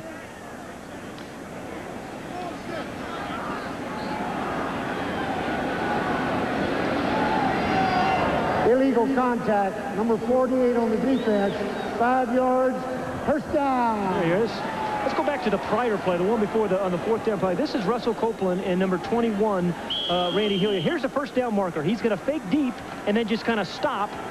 A perfectly timed pass and throw there by Kelly, and you get the 1st down. Very pretty. And a 1st down after the penalty now. 12-7, Denver leads it. Thomas goes left. Breaks a tackle. And there's his best run of the night. 1st and goal, Buffalo at the 9-yard line of the Broncos. You know, some runners get extra yards by breaking tackles, some by moving the pile. But Thurman Thomas sees where those extra yards are and somehow, Vern, gets his body there. One of a very disciplined, patient runner, and he sets up the blocks, and now he's got something going. This is a good drive for him. Thomas gets the ball for the 13th time tonight.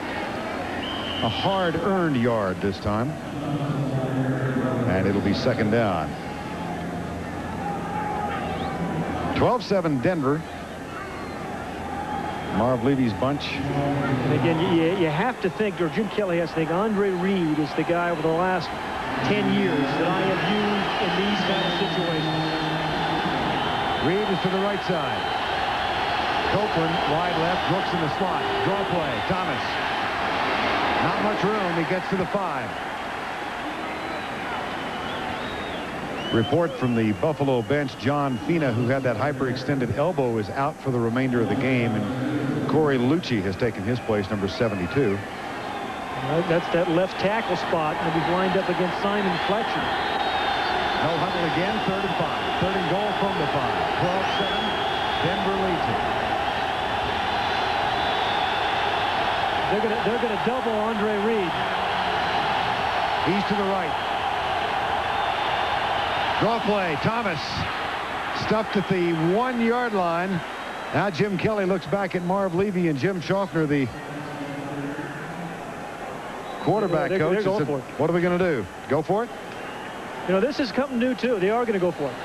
And in years past, their short yardage runner was Kenneth Davis. He is no longer here with the Bills.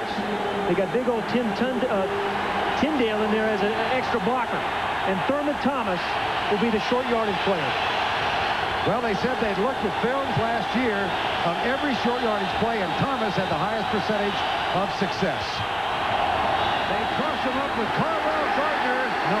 And he did not get in. I do not believe.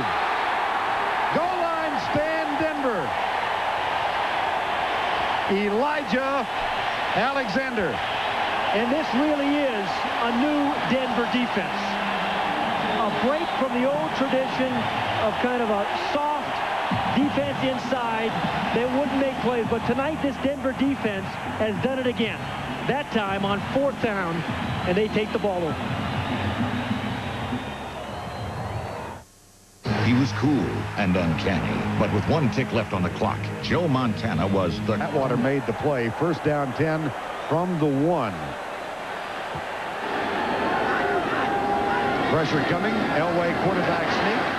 And he gets out to the 3-yard line. Let's go back and take a look at that 4th and 1. And this is a real big play. And Steve Atwater's involved in it again. Here he is. He's playing like a linebacker. He is going to fill this hole. And Carwell Gardner comes right here. The surprising thing to me, though, is Atwater doesn't really hit him cleanly. I think Carwell should have scored here because he didn't really get his helmet in front of him. He trips and falls and did not get in the end zone, but it was Atwater making the play. What was it Jim Kelly said to us?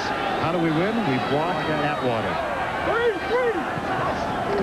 On 2nd down, Bernstein tries to bounce it to the outside. He gets just about to the 5. But again, you know, we've looked at that play a couple times. I really am surprised Carwell Gardner did not get in because it was really not a square hit by Steve Atwater. 3rd down. To play fullback, you be Rod Bernstein this time, Bern. You get the ball. We wouldn't give it to you in this situation, but just in case we did, this is what it would look like. Well, with my elusive moves, I'd have bounced it to the outside. Yeah, you did. I had elusive moves at 48. That catch is made. 1st down. Well, Bernstein couldn't get outside on the run, but he gets outside on the pass, and the Broncos move the chains. And that is a very important 1st down. You know, your defense does a great job. They stuff the Bills on 4th down. They give you the ball in an awful field position. You're happy to have it, but grinding out that first down out of the end zone is awfully important, and they just put it away there. 1st down and 10. Back split behind Elway. Hand off inside. Terrell Davis slips it up the middle. Moves it to the 19-yard line. Young man who grew up in San Diego, as we said. He went to Lincoln High School, which is where Marcus Allen played his high school ball. Then went to Long Beach State. Program was suspended 5 games into his 1st year. Played for George Allen there. Went to, that's right. And then wound up at Georgia. And had a couple of pretty good years. And then his senior year, he was hamstrung by a hamstring. I didn't mean to say that. I did not intend to say that. It just I picked out. 2nd and short. That should be enough for the 1st down. Jeff Burris makes the tackle. Now let's take a look, just in the nick of time, to the Coors Light scoreboard. Oakland wins, as does Kansas City. New England at the end of the game wins that one. Pat has put his mark of respect on Miami for this year. Yeah, I like Miami. I'll tell you, they've got some offensive weapons. I think they'll play better defense. 1st and 10, Denver after the goal line stand. They moved it out now to the 22. Here's Bernstein on the sweep. And again, it's Mark Schlereth who is out there leading the way around the left end, but good defensive work.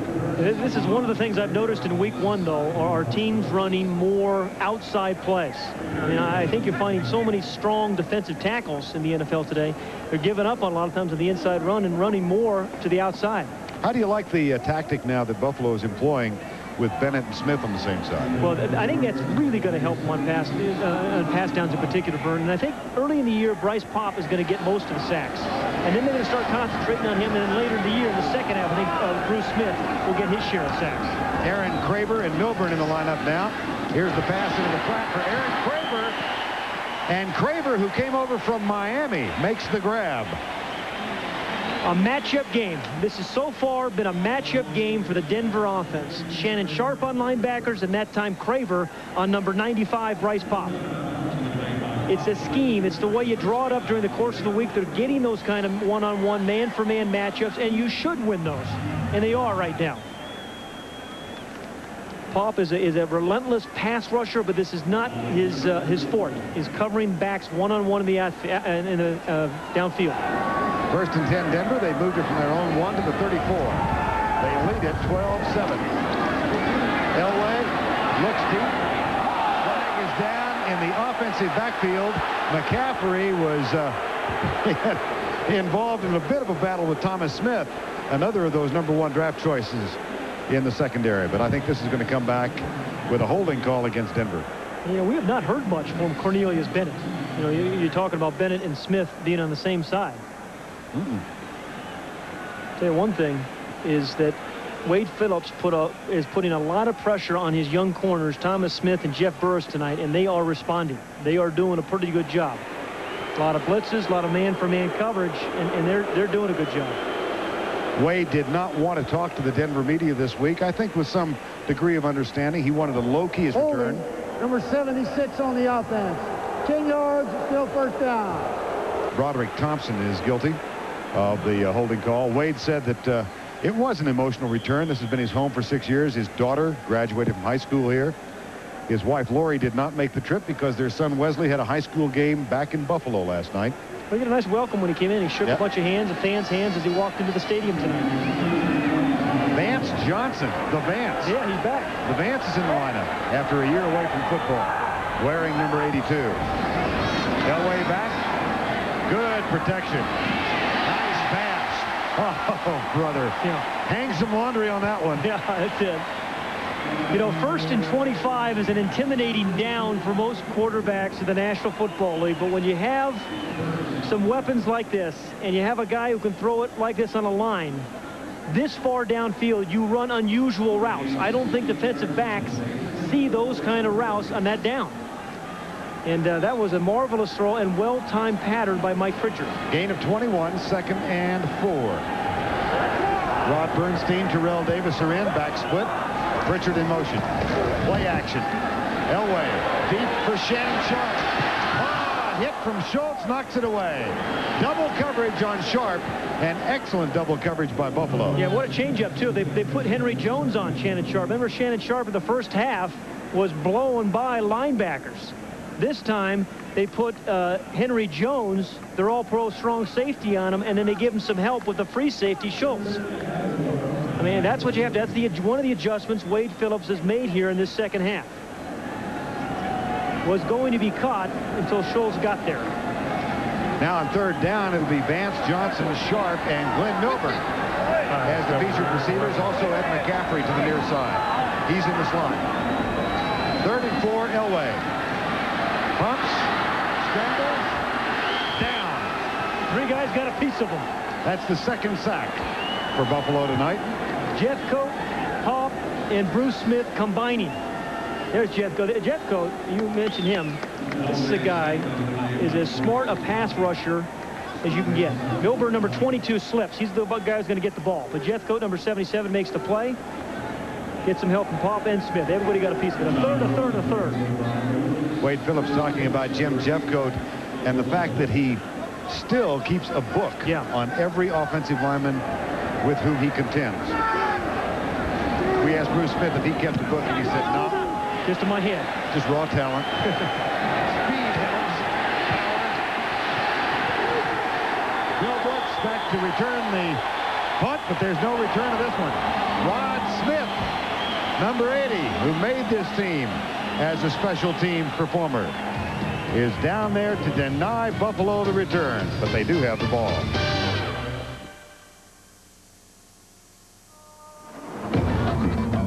Every year, the people of North Africa bear witness to the gruesome to my home Steamboat without mentioning the anticipated snow that we're going to get. It looks like it's just about to start. I think so. It's actually 90 degrees here in Denver. It's one of those misters they have to keep their team cool. Oh, it is muggy at Mile High. Play action, Jim Kelly drills it.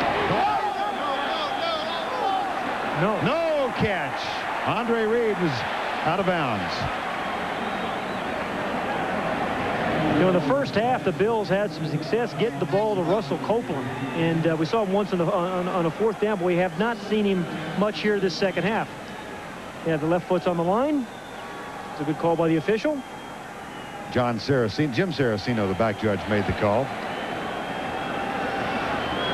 Well, we have asked the Weather Bureau to give us the current temperature, and they tell us it's 72. Comfortable 72. Boy, it is, yeah. Thurman Thomas back in. Here comes the corner blitz. Buffalo with a good job of picking it up, but Kelly lets it go left side incomplete. He's having a rather average night. Yeah, you know, I think the defenses, remember at the very beginning of this broadcast, we said all the changes on defense. Buffalo started 5 new defensive starters tonight, and Denver Broncos started 6. But some of the questions about their defense have been answered or are being answered because both teams are putting pressure on the cornerback, and the defensive backs are doing a very good job, particularly the corners. 3rd and 10. This is when the microphones and the helmet help. Kelly has Bill Brooks, and he can't hang on. Ray Crockett. Again, Ray Crockett. That ball should have been caught, though, Vern. I think that hit got there late. I think that ball should have been caught by Bill Brooks. Again, Bill Brooks is the man in the slot. He is number 80 right here. Again, he's getting the trail technique by Crockett. Can't get there on the makeup speed. Hits him late. Although Crockett did hit him, it still should have been caught by Brooks. So Kelly comes to the bench. 8 of 21 for the game. Here's Chris Moore's punt. Nice, high, and deep. Milburn, fair catch at the 35-yard line. 1:41 remaining in the 3rd quarter. It's still 12-7 Broncos. Kelly cast in the role of observer now while the Broncos are back on the field. His team trails 12-7. Shannon Sharp has had a big night tonight. Yeah, he's been observing Shannon Sharp, but he has done a little bit of everything for the Denver Broncos. We've seen him catch passes in traffic.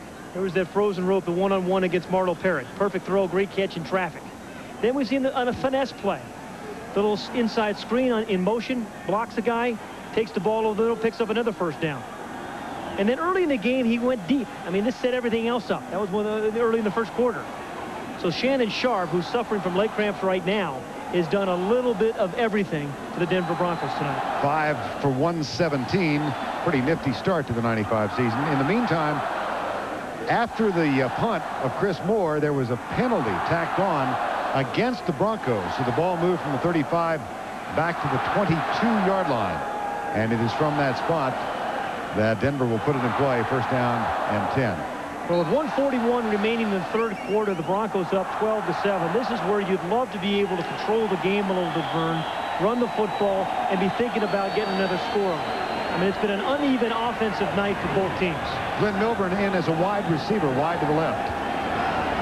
Bennett comes defensively. Bernstein moves it to the outside and across the 25 to the 27-yard line. Rod Bernstein went out with that knee injury in the 3rd game last year, and had a terrific catch and run after the catch for a touchdown in the last preseason game in Jacksonville. He said that's when he felt like he was really back. Tom Nalen, 2nd year as a starter, in at center, and it's 2nd down and 5. 12-7. Denver leads it. Elway finds Sharp. He said no catch. Yeah. Nope, incomplete. I'll tell you, Mark Schlereth did a nice job there, Vern. And we've seen Mark Schlereth pulling around on some of the outside plays. There he is, number 69. But he kind of, first of all, jammed Bruce Smith inside, and then he picked up another defender. When you have a guy who is, as Alex Gibbs calls him, as accountable as he is, your quarterback's going to get a lot of second chances. Known to us as Schlereth, known to his family as Schlereth. Schlereth, there you go. I knew I would do it. I hear everybody else do it that way. Schlereth, thank you. I've been practicing all day, too. Thank you, Vern. I'm here to point out your errors. Here's Elway. This will come back. There's going to be a penalty against the Broncos. Red Cashin threw the flag. And somebody had a hold on Jim Jeffcoat, I think. There he is. We talked about Jeffcoat. He actually does have a binder, an absolute binder of all the offensive tackles in the league. He knows how to play them. He's going to be isolated on Habib, number 75. 69 on the offense. 10 yards, still first down. Yeah, that's a pretty good block there by Brian Habib. Holding up the middle on Hansen. There's Schlereth. Now, Alex Gibbs said, you know, that's the guy I've been trying to get on my team for 2 or 3 years now, and he finally got a chance to get him here in Denver. Aaron Kraber back in the lineup.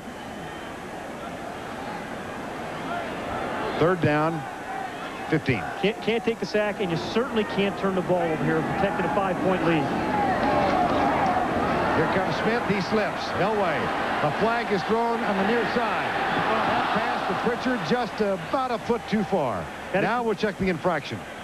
Boy, he's had a couple of those just a foot too far. Yeah. But that's the difference between a scrambler and a good runner. When he gets out of the pocket, he's looking downfield. He's not looking to run. You know, he's rather upset with himself because you get 3 or 4 plays like that a game. He's missed a couple of them tonight. Yeah, holding against the Bills. That could have been a touch. But he is unique in that when he avoids that. Holding number 28 on the defense. 5 yards. First down. Yeah, Red's starting to get into it now. Yeah. He's losing his laconic way. Yeah, you know, he's been kind of in preseason. The pride of Bryan, Texas, Red Cashin. He is one of the real good guys. And a terrific official to boot. 1st down and 10 at the 21. Kraber and Terrell Davis in the backfield behind John Elway. 12-7. Denver leads it. Terrell Davis, number 30.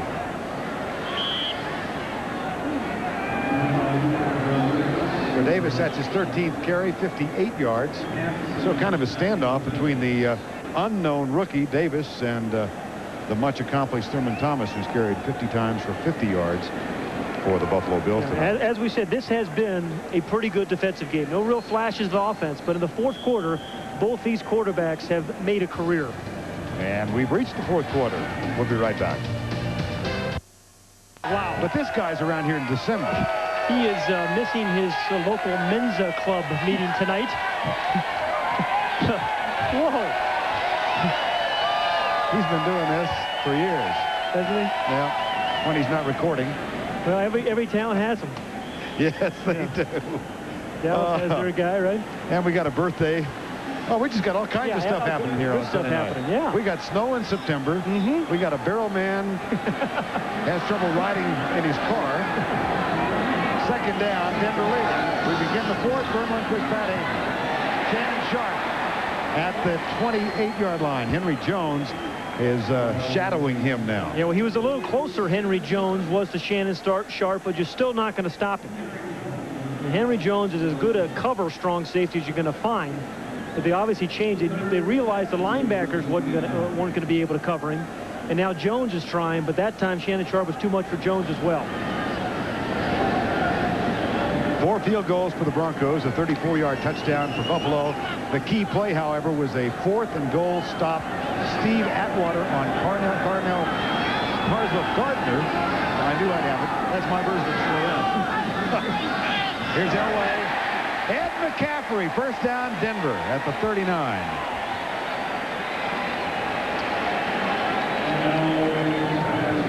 A 12-7 lead. Denver on top. It's a physical defensive game. Offensive, it's tough being a center, too. Watch right here. You're going to see Nayland, number 66. He gets his hand in Bruce Smith's face. Bruce Smith gets bumped by 3 or 4 different guys.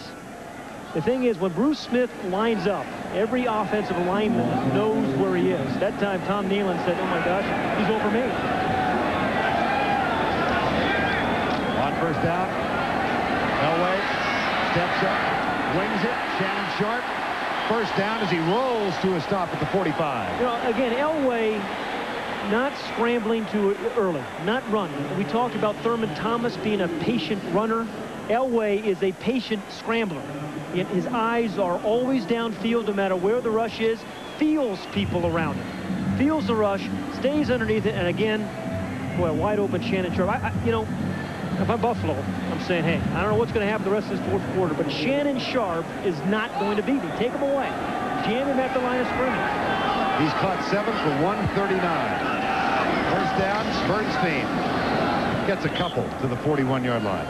Talked to Wade Phillips about playing against John Elway this week, and he said, you know, for the last 6 years I've been in Denver, I've never been frightened of John Elway. But I was scared as heck preparing for him tonight because of the unusual things that he can do as a quarterback. And John was telling us that his enthusiasm for the game has not diminished. He does not feel like his physical skills have eroded.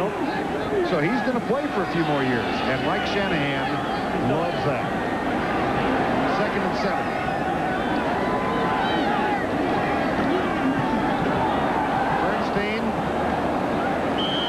Caught and forced upfield. Late flag. Monty Brown, number 96, there's a flag down at the 34-yard line. Well, if you're John Elway, you know, you have a 5-point lead. 12-14 remaining in the game. You're thinking, hey, if I get myself a field goal, I got an 8-point game. And they need about, I don't know where the penalty is going to end up, but about 8 more yards, 9 more yards to give themselves a decent field goal attempt. So that's what's going through Elway's mind right now. Mike Pritchard limped off. There is no crackback, no foul on the play because the block was within 5 yards. 2nd down. Correcting the call. But again, as I said, they're at the, what, the 43-yard line now. You need to get down to about the 35, between the 35 and the 30 to give yourself a good shot at a field goal.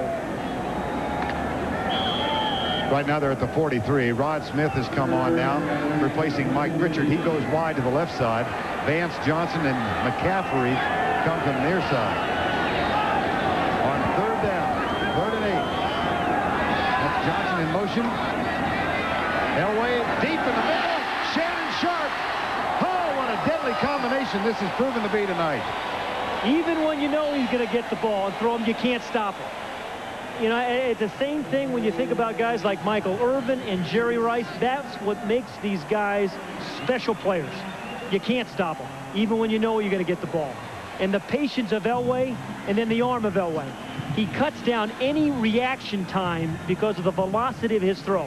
I mean, you think you have a chance to get after him and knock the ball away, but the ball gets there too fast. Well, we mentioned a moment ago that he thinks he might equal or surpass some of the accomplishments of his terrific brother Sterling Sharpe. 162 yards tonight. I'm sure Sterling is watching this back east, and he's rather pleased with the effort of his brother tonight. It's been the Elway Sharpe Show so far. 11:14 remaining. Time has been called by the Broncos, and we'll return to Mile High in a moment. First game of the year, first visit by Buffalo to Mile High Stadium in 17 years, 18 years. We are a mile high, and it is hot, and it can tell in the fourth quarter. And some guys are sucking some wind. You're right. There's a lot of guys. And Shannon Sharpe's been cramping up. Michael Pritchard's been cramping up. And this is a really key drive for both ball clubs now, coming as it does with 11:14 remaining and a 5-point margin. Denver's on top. Play action. And Elway had Sam Rogers right in his face, number 59, coming from the outside. That's a heads-up play by Elway right there, just avoiding the sack. I mean, a year ago he was sacked a gazillion times. He's been sacked 447 times in his entire career.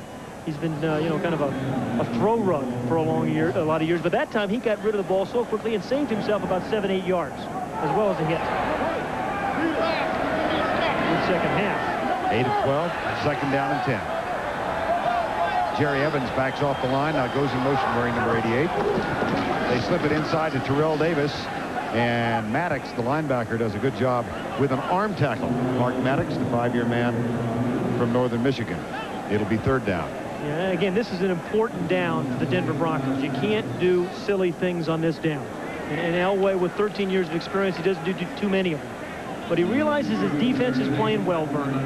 He realizes he has a 5-point lead and he's in field goal range. You just can't turn the ball over. You can even take a sack, but you can't turn the ball over. Shannon Sharpe lines up tight to the left if you want to think about him. It's 3rd and 8. Elway back, bumps, goes deep in the end zone. McCaffrey too long. A foot too far yet again.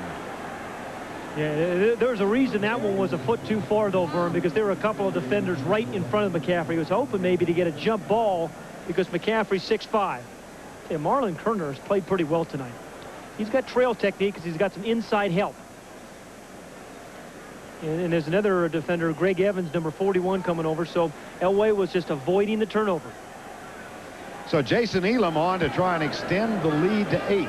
Ruin will hold. Elam is 4 of 5 tonight. Okay. This one is perfect. It's been a Jason Elam highlight show tonight. He's kicked 5. That ties his career high, and that also totals all the Denver points. Mountains, do your children know where you are? Oh, my. Boy, the party is going to continue in Lodo. Here's Jason Elam, third-round draft choice in '93 from Hawaii. We asked why he wore number 1. He said, well, when he got here, he asked for his college number. Yeah, number 7. He said, anybody using that one around here? Yeah, it was taken. Kick taken at the 9. Yanel Jourdain, number 30, slips 1 tackle. And then makes it to the 27-yard line. Now, John Elway has worn number 7 for a couple of years, and I guess they'll let him keep it, even though Elam would disagree.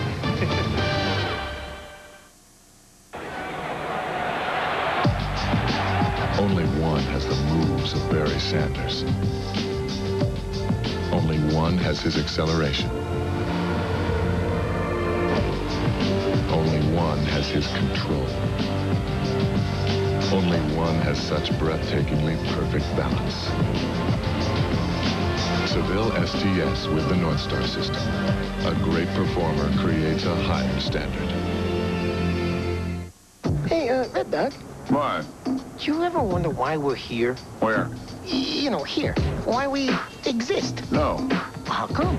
I got better things to think about. But why are we the way we are? I mean, I'd give anything to be as big as you. Mile High Stadium with the Broncos leading Buffalo 15-7. The 30 teams in the NFL, of course, today begin their quest for the Vince Lombardi Trophy. That goes to the winner of the Super Bowl. And it was 25 years ago today that Vince Lombardi, the former Packer great, died. Yeah, you know, he coached in first Super Bowl I and Super Bowl II. I was there in the Coliseum for Super Bowl I, so the chase begins today. And for 2 of these quarterbacks, John Elway, Jim Kelly, a quest to win their first Super Bowl ever. And older guys have won. Yeah, you see 4 guys aged 35 or older have won it. Both these quarterbacks aged 35 as they play tonight. I was there when Earl Morrow won it. Is that right? The Blunder Bowl. How old were you? I was not yet 35. There you go. But boy, it's come and gone. Now here's where this Mile High crowd can help their team in the 4th quarter. 1st and 10. Kelly, dandy pass. He finds Copeland, Russell Copeland. That's his 4th catch tonight. And they go with a no huddle. 10 minutes to go, first game of the season. Jim Kelly and the Buffalo Bills trail by 8. Their touchdown, a Kelly to Andre Reed toss at 34. That gave them a momentary 7-3 lead first quarter.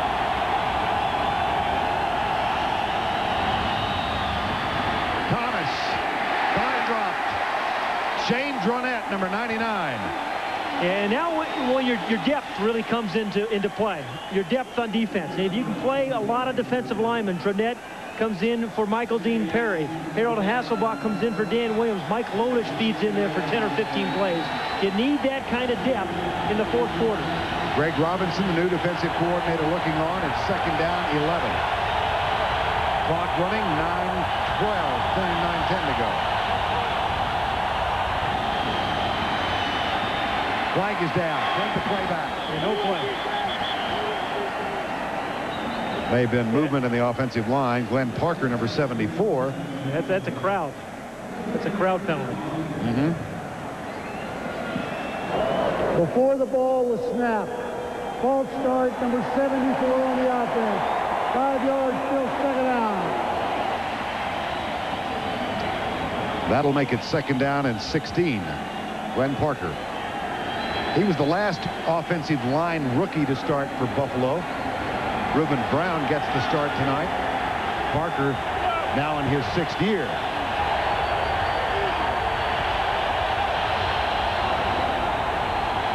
Second and 16.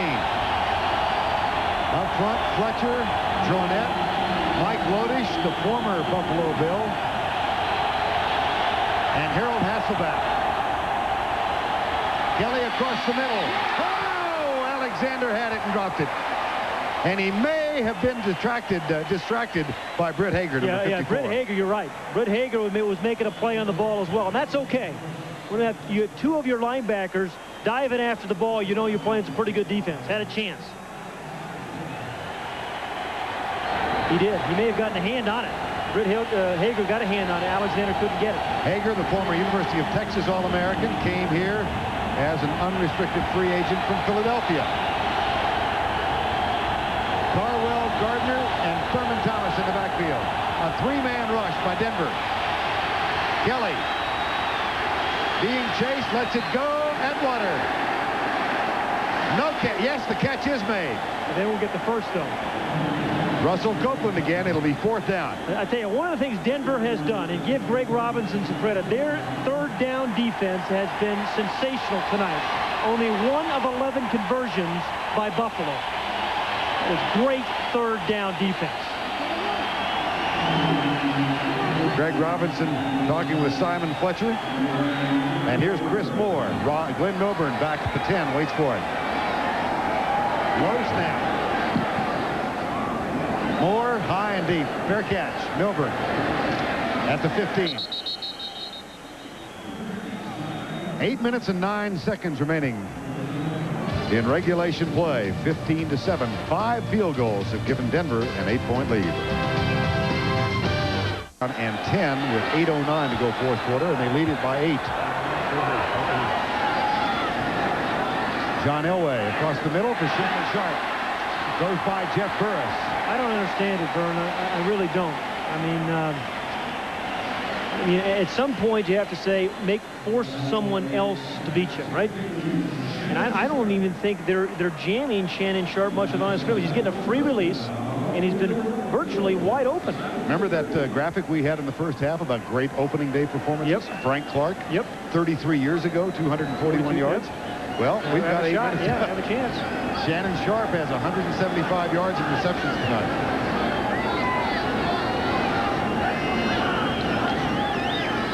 Draw play. Good defensive play.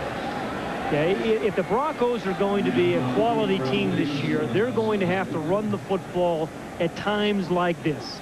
Because if you can't run it when you have to in the NFL, and you have to depend upon the pass too much, you don't win a lot of games in the 4th quarter. You have to run the ball well to overcome deficits and then to protect the lead like they're trying to do tonight. Well, they've got 114 yards rushing tonight. Terrell Davis, the rookie 6th-round pick out of Georgia, has 60 on 15 carries of 4 yards per carry average. Elway, Shannon Sharp. That's to the 35-yard line, and Shannon Sharp now is in double digits for receptions for the night. Around 18 or 20, whatever it is, Gary Zimmerman against Bruce Smith. Zimmerman, number 65, wins this one. He does a great job of just pushing him around John Elway, and that has been a battle. The game within the game, Bruce Smith has had his share of wins, but that one goes to Gary Zimmerman. 3rd and 5, McCaffrey near side. Marlon Kerner has him. Buffalo, Elway back. They'll run it. Being chased, has the first plus. Those aren't 35-year-old legs. I'm sorry.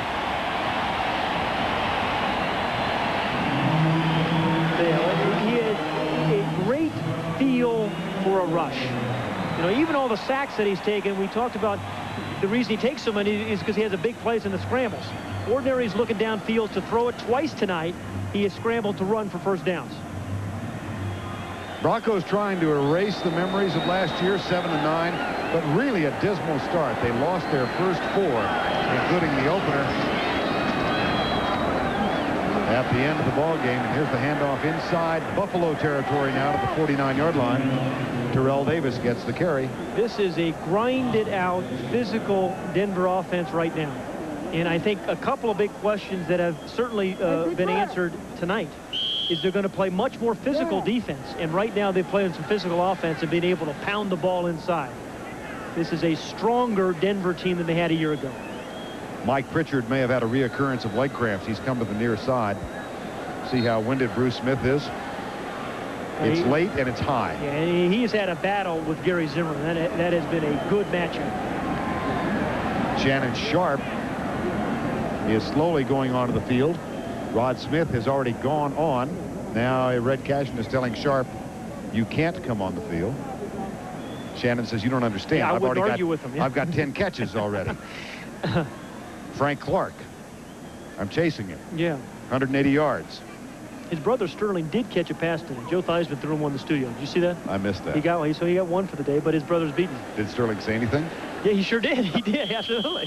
He said I was open again. That was an anomaly in Green Bay when Sterling Sharp wouldn't talk to the local media because he is one of the most refreshing guys that I've encountered in the NFL. And he stubborn streak. Elway. McCaffrey. Oh, boy. With Jeff Burris in his chest. Ed McCaffrey makes the grab, but the flag is down. A personal foul, roughing the quarterback. Just when you think Denver's going to try to grind it out on you, they pull one out of the hat and throw the ball deep. With one throw of his arm, he can change the complexion of the game. And there's only a few guys in the NFL can do that, and he's one of them.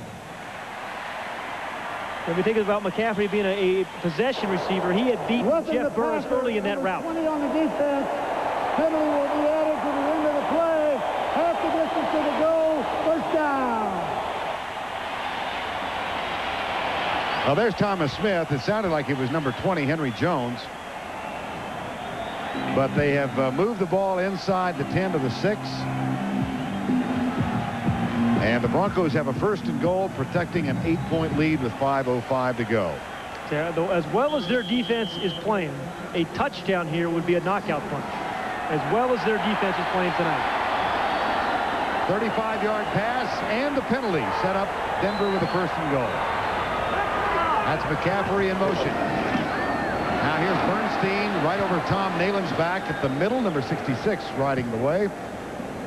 Brian Habib and Mark Schlereth helping out. Well, remember, the Denver defense had their goal line stand. Now it's time for Buffalo's defense to do the same and return the favor.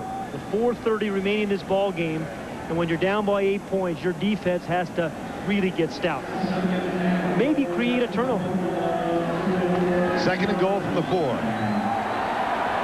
Only one turnover in the ball game so far. That was a pass interception on a deflected pass picked off by Henry Jones of Buffalo.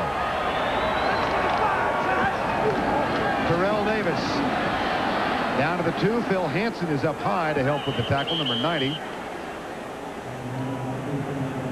And the clock shows 4 minutes and unraveling. Well, this is not the explosive West Coast offense that Mike Shanahan had last year in San Francisco.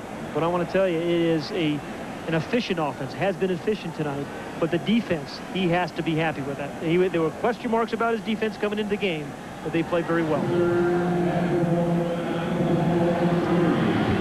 10 seconds. They're going to let the clock run down and then call timeout. If you were a lip reader, you heard Shanahan say, let it run down, then call time. So they have done that. The game clock comes down to 1. 3 minutes and 26 seconds remaining. Mike Shanahan seems quite composed in his first game as the head coach at Denver. They lead it by 8 with 3:26 to go. For an in-depth look at all the opening day NFL action, stay with us following the game for the Steel Pro Football Tonight postgame report. Vince Cellini, Mark May, and Warren Moon have stories covered, and Ernie Johnson will have tonight's stars from here in Denver. Well, they haven't found a way to stop Shannon Sharp yet, have they? He lines up tight to the right. Milburn is split wide left. McCaffrey and Pritchard wide right. They slip it inside to Terrell Davis. Touchdown, Denver.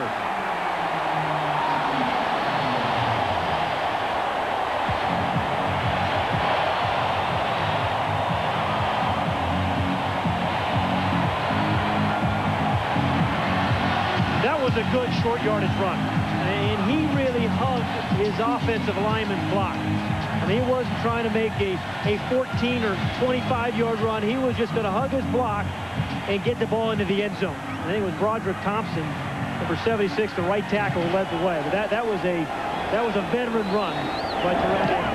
Flags are down as the kick goes up and through. My goodness.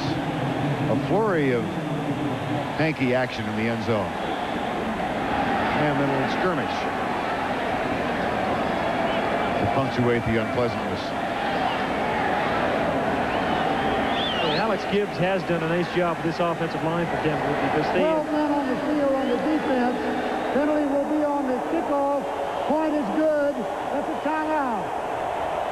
Because that offensive line have done a very nice job, particularly in critical situations. And this time it was Broderick Thompson, number 76, who leads the way for the rookie Terrell Davis, who follows that offensive lineman and gets his first NFL touchdown. What you see here. This is touchdown run on 3rd and goal has given the Broncos a 15-point lead.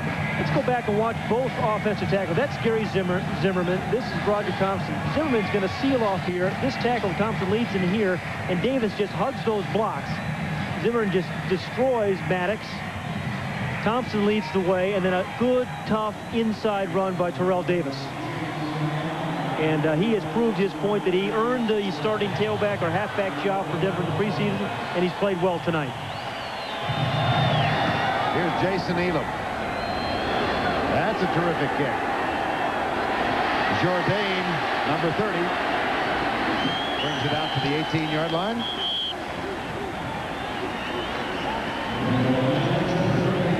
Now, Shannon Sharp has reason for the oxygen. He has had some busy night. Yeah, the altitude has affected a lot of these players, and we were talking with Terrell Davis, the rookie from Georgia, actually grew up in Southern California. He said the altitude, he had a tough time adjusting to it, actually got very sick. A future John Elway. That's what this game's about. You know, the game's about young kids with dreams. It really is. 1st and 10. Pass left side for Andre Reed, back at the 20-yard line. And let's see if Buffalo goes with a no huddle. Well, Terrell Davis has had a memorable first game with 67 yards on 18 carries and a touchdown. It's been a long road from Lincoln High in San Diego to the NFL. Here's Kelly. That one's incomplete. You know, Terrell Davis will remember his first game. Where was yours played as a rookie? I remember my rookie game. I was a second-team quarterback. We were playing the Atlanta Falcons in Atlanta. And Ron Jaworski got hurt. Chuck Knox was the coach, sent me with the lead, said, don't you dare throw the ball. I called an audible, threw a ball, touchdown. He said, don't ever call an audible for a touchdown again. Well, it is a special night. Flag is down on this play on 3rd down.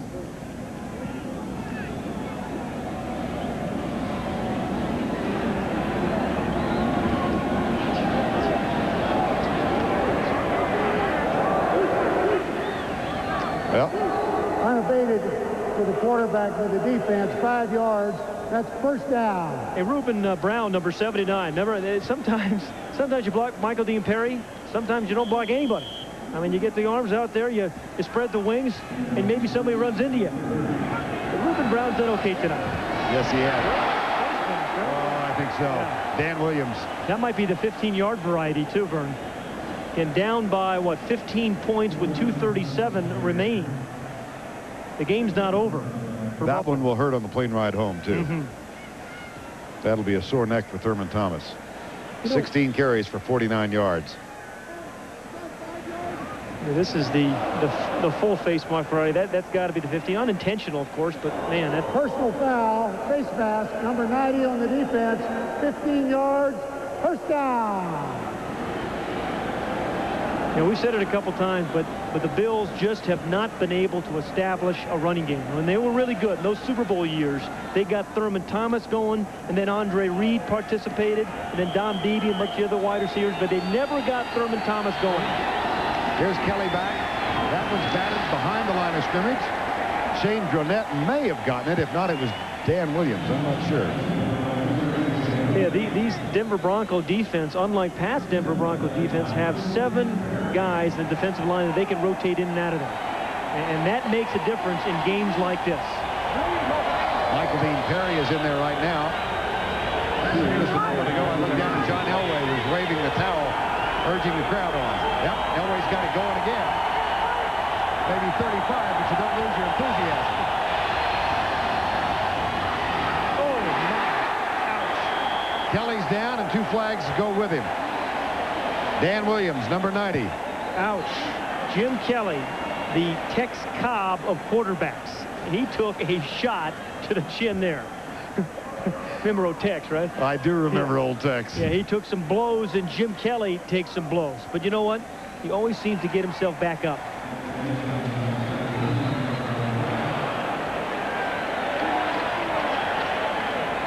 Well, Simon Fletcher says we're going to turn this one down. Michael Dean Perry. Holding. Here we go. Number 79 on the offense. That penalty is declined. 3rd down. Reuben Brown. Elway looks on. Said it was very important for us to win the home opener. Last year, 0-4 start. They've also lost their last 4 to Buffalo, including the 4th game of last season. That extended the losing streak to open the year. Here's Kelly. He's running, and he's caught from behind. Harold Hasselback, who spent 4 years in the Canadian Football League. Interesting guy. He speaks 7 languages. Can you name 4 of them? No. Never mind. Never mind. No. But again, that just goes to show you the depth they have with Hasselback. And in these kind of games, when you got to rush the passer late in the game to preserve a lead, you need fresh legs. Hasselback gives that to the Broncos. He's going to speak in Indonesian and get us to the 2-minute warning. That's one of them. In this one, Denver leading by 15, 22-7. Next Sunday, Pat and I will be down in Phoenix for the Arizona Cardinals at home against the Philadelphia Eagles. That's Sunday night at 8 o'clock Eastern Time. Ernie Johnson will also be with us, and he'll be along in just a few minutes as part of the Steel postgame report. 4th and 13. The Buffalo receivers have to make sure they run their route past the 1st down yard marker. Does you know good to catch a 6-yard pass? Whoops. Kelly moved early. Kelly moved early. I've seen quarterbacks forget the snap count. I have many times. You ever lined up under a guard? Oh yeah, have absolutely. You? My mother thought it was a trick play. I kind of moved one over to the stage. Before the ball was snapped, false start, number 83, 5 yards, still 4th down. She thought you had suddenly transferred to Nebraska and you were running the Fumblerooski. Yeah, absolutely. That was her favorite play, the old Fumblerooski.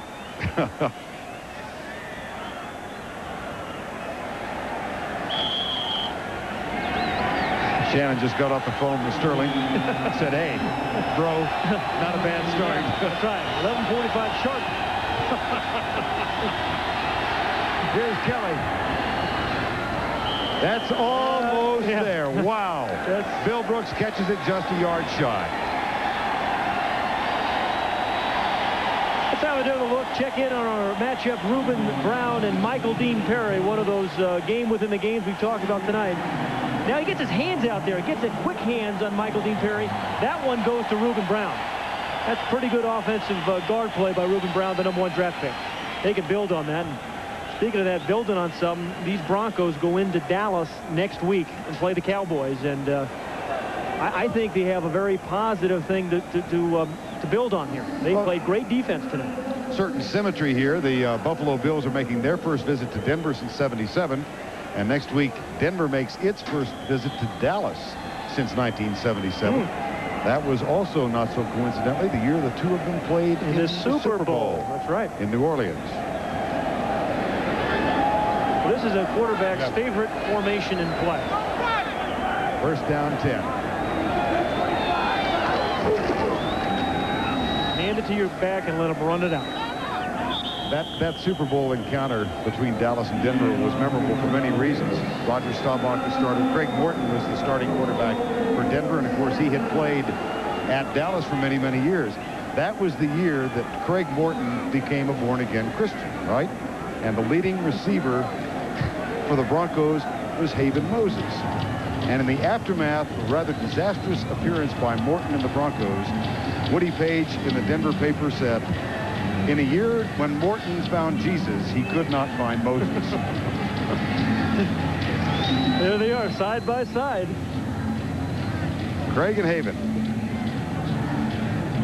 Well, let's go back and talk about what we opened this broadcast with, and the question marks we mentioned were on defense for both of these teams. Certainly, Denver's defense have accounted for themselves particularly well tonight. I think Buffalo's defense is an improved one as well.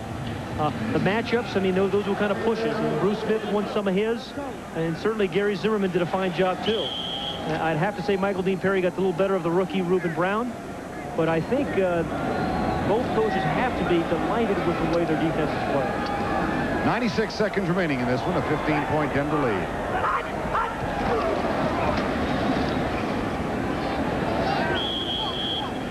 And it'll be third down. Timeout called by Buffalo. They've got one left now. You know, and it's a long season, but Buffalo, you just get the impression watching them in week one here, they are going to have to find some real dynamic plays or players to get over the hump here. And certainly they're going to have to get Thurman Thomas going. Our Cadillac player of the game, no surprise here, the Broncos' Shannon Sharp, 10 catches, 180 yards. That's a career high and an NFL best today. He may get 100. Yeah, by next week. Yeah, by midterms. Yeah. By the time we're finished. Well, we have Denver again. Yes, we do. In October against New England. That'll be New England with a big win today over Cleveland. Boy, that come from behind win. It was a great day for road teams today, wasn't it? Not so for the Buffalo Bills, but gee whiz. Tampa at Philadelphia. Huge win. Cincinnati wins in overtime. Here's Aaron Craver, number 29. And it'll be fourth down with 1:23 to go in this one. And the Bills will use and burn a timeout.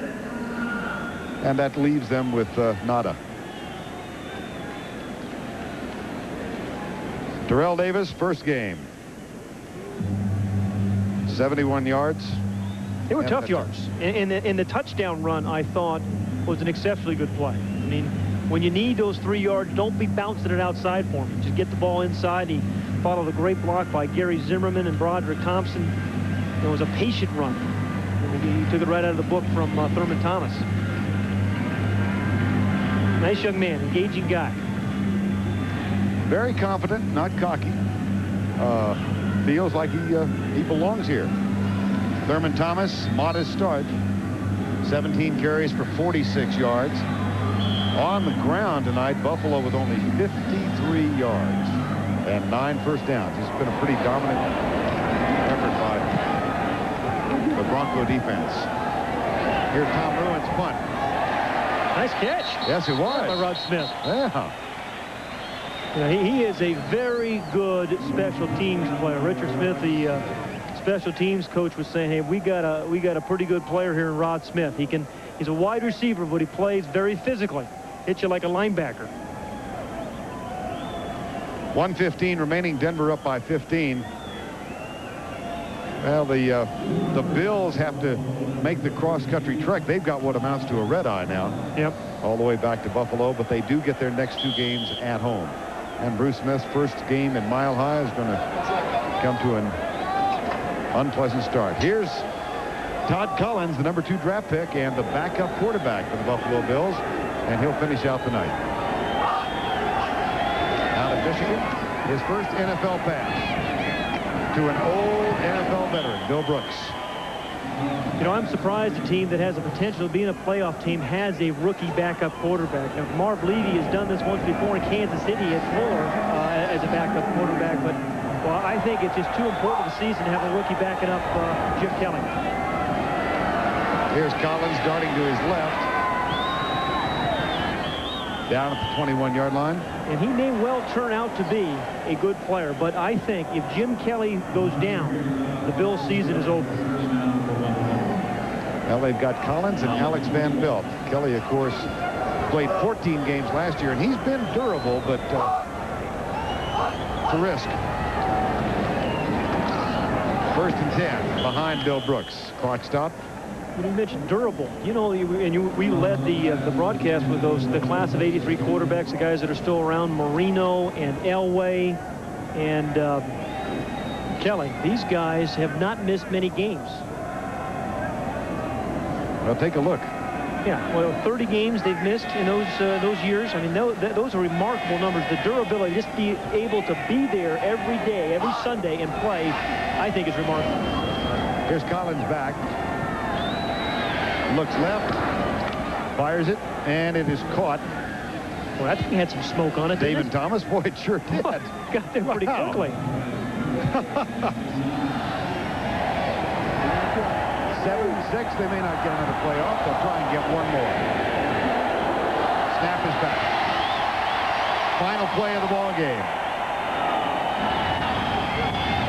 And Copeland makes the catch. Collins has some pretty good numbers, and Mike Shanahan is a victor in his first game as the head coach of the Denver Broncos.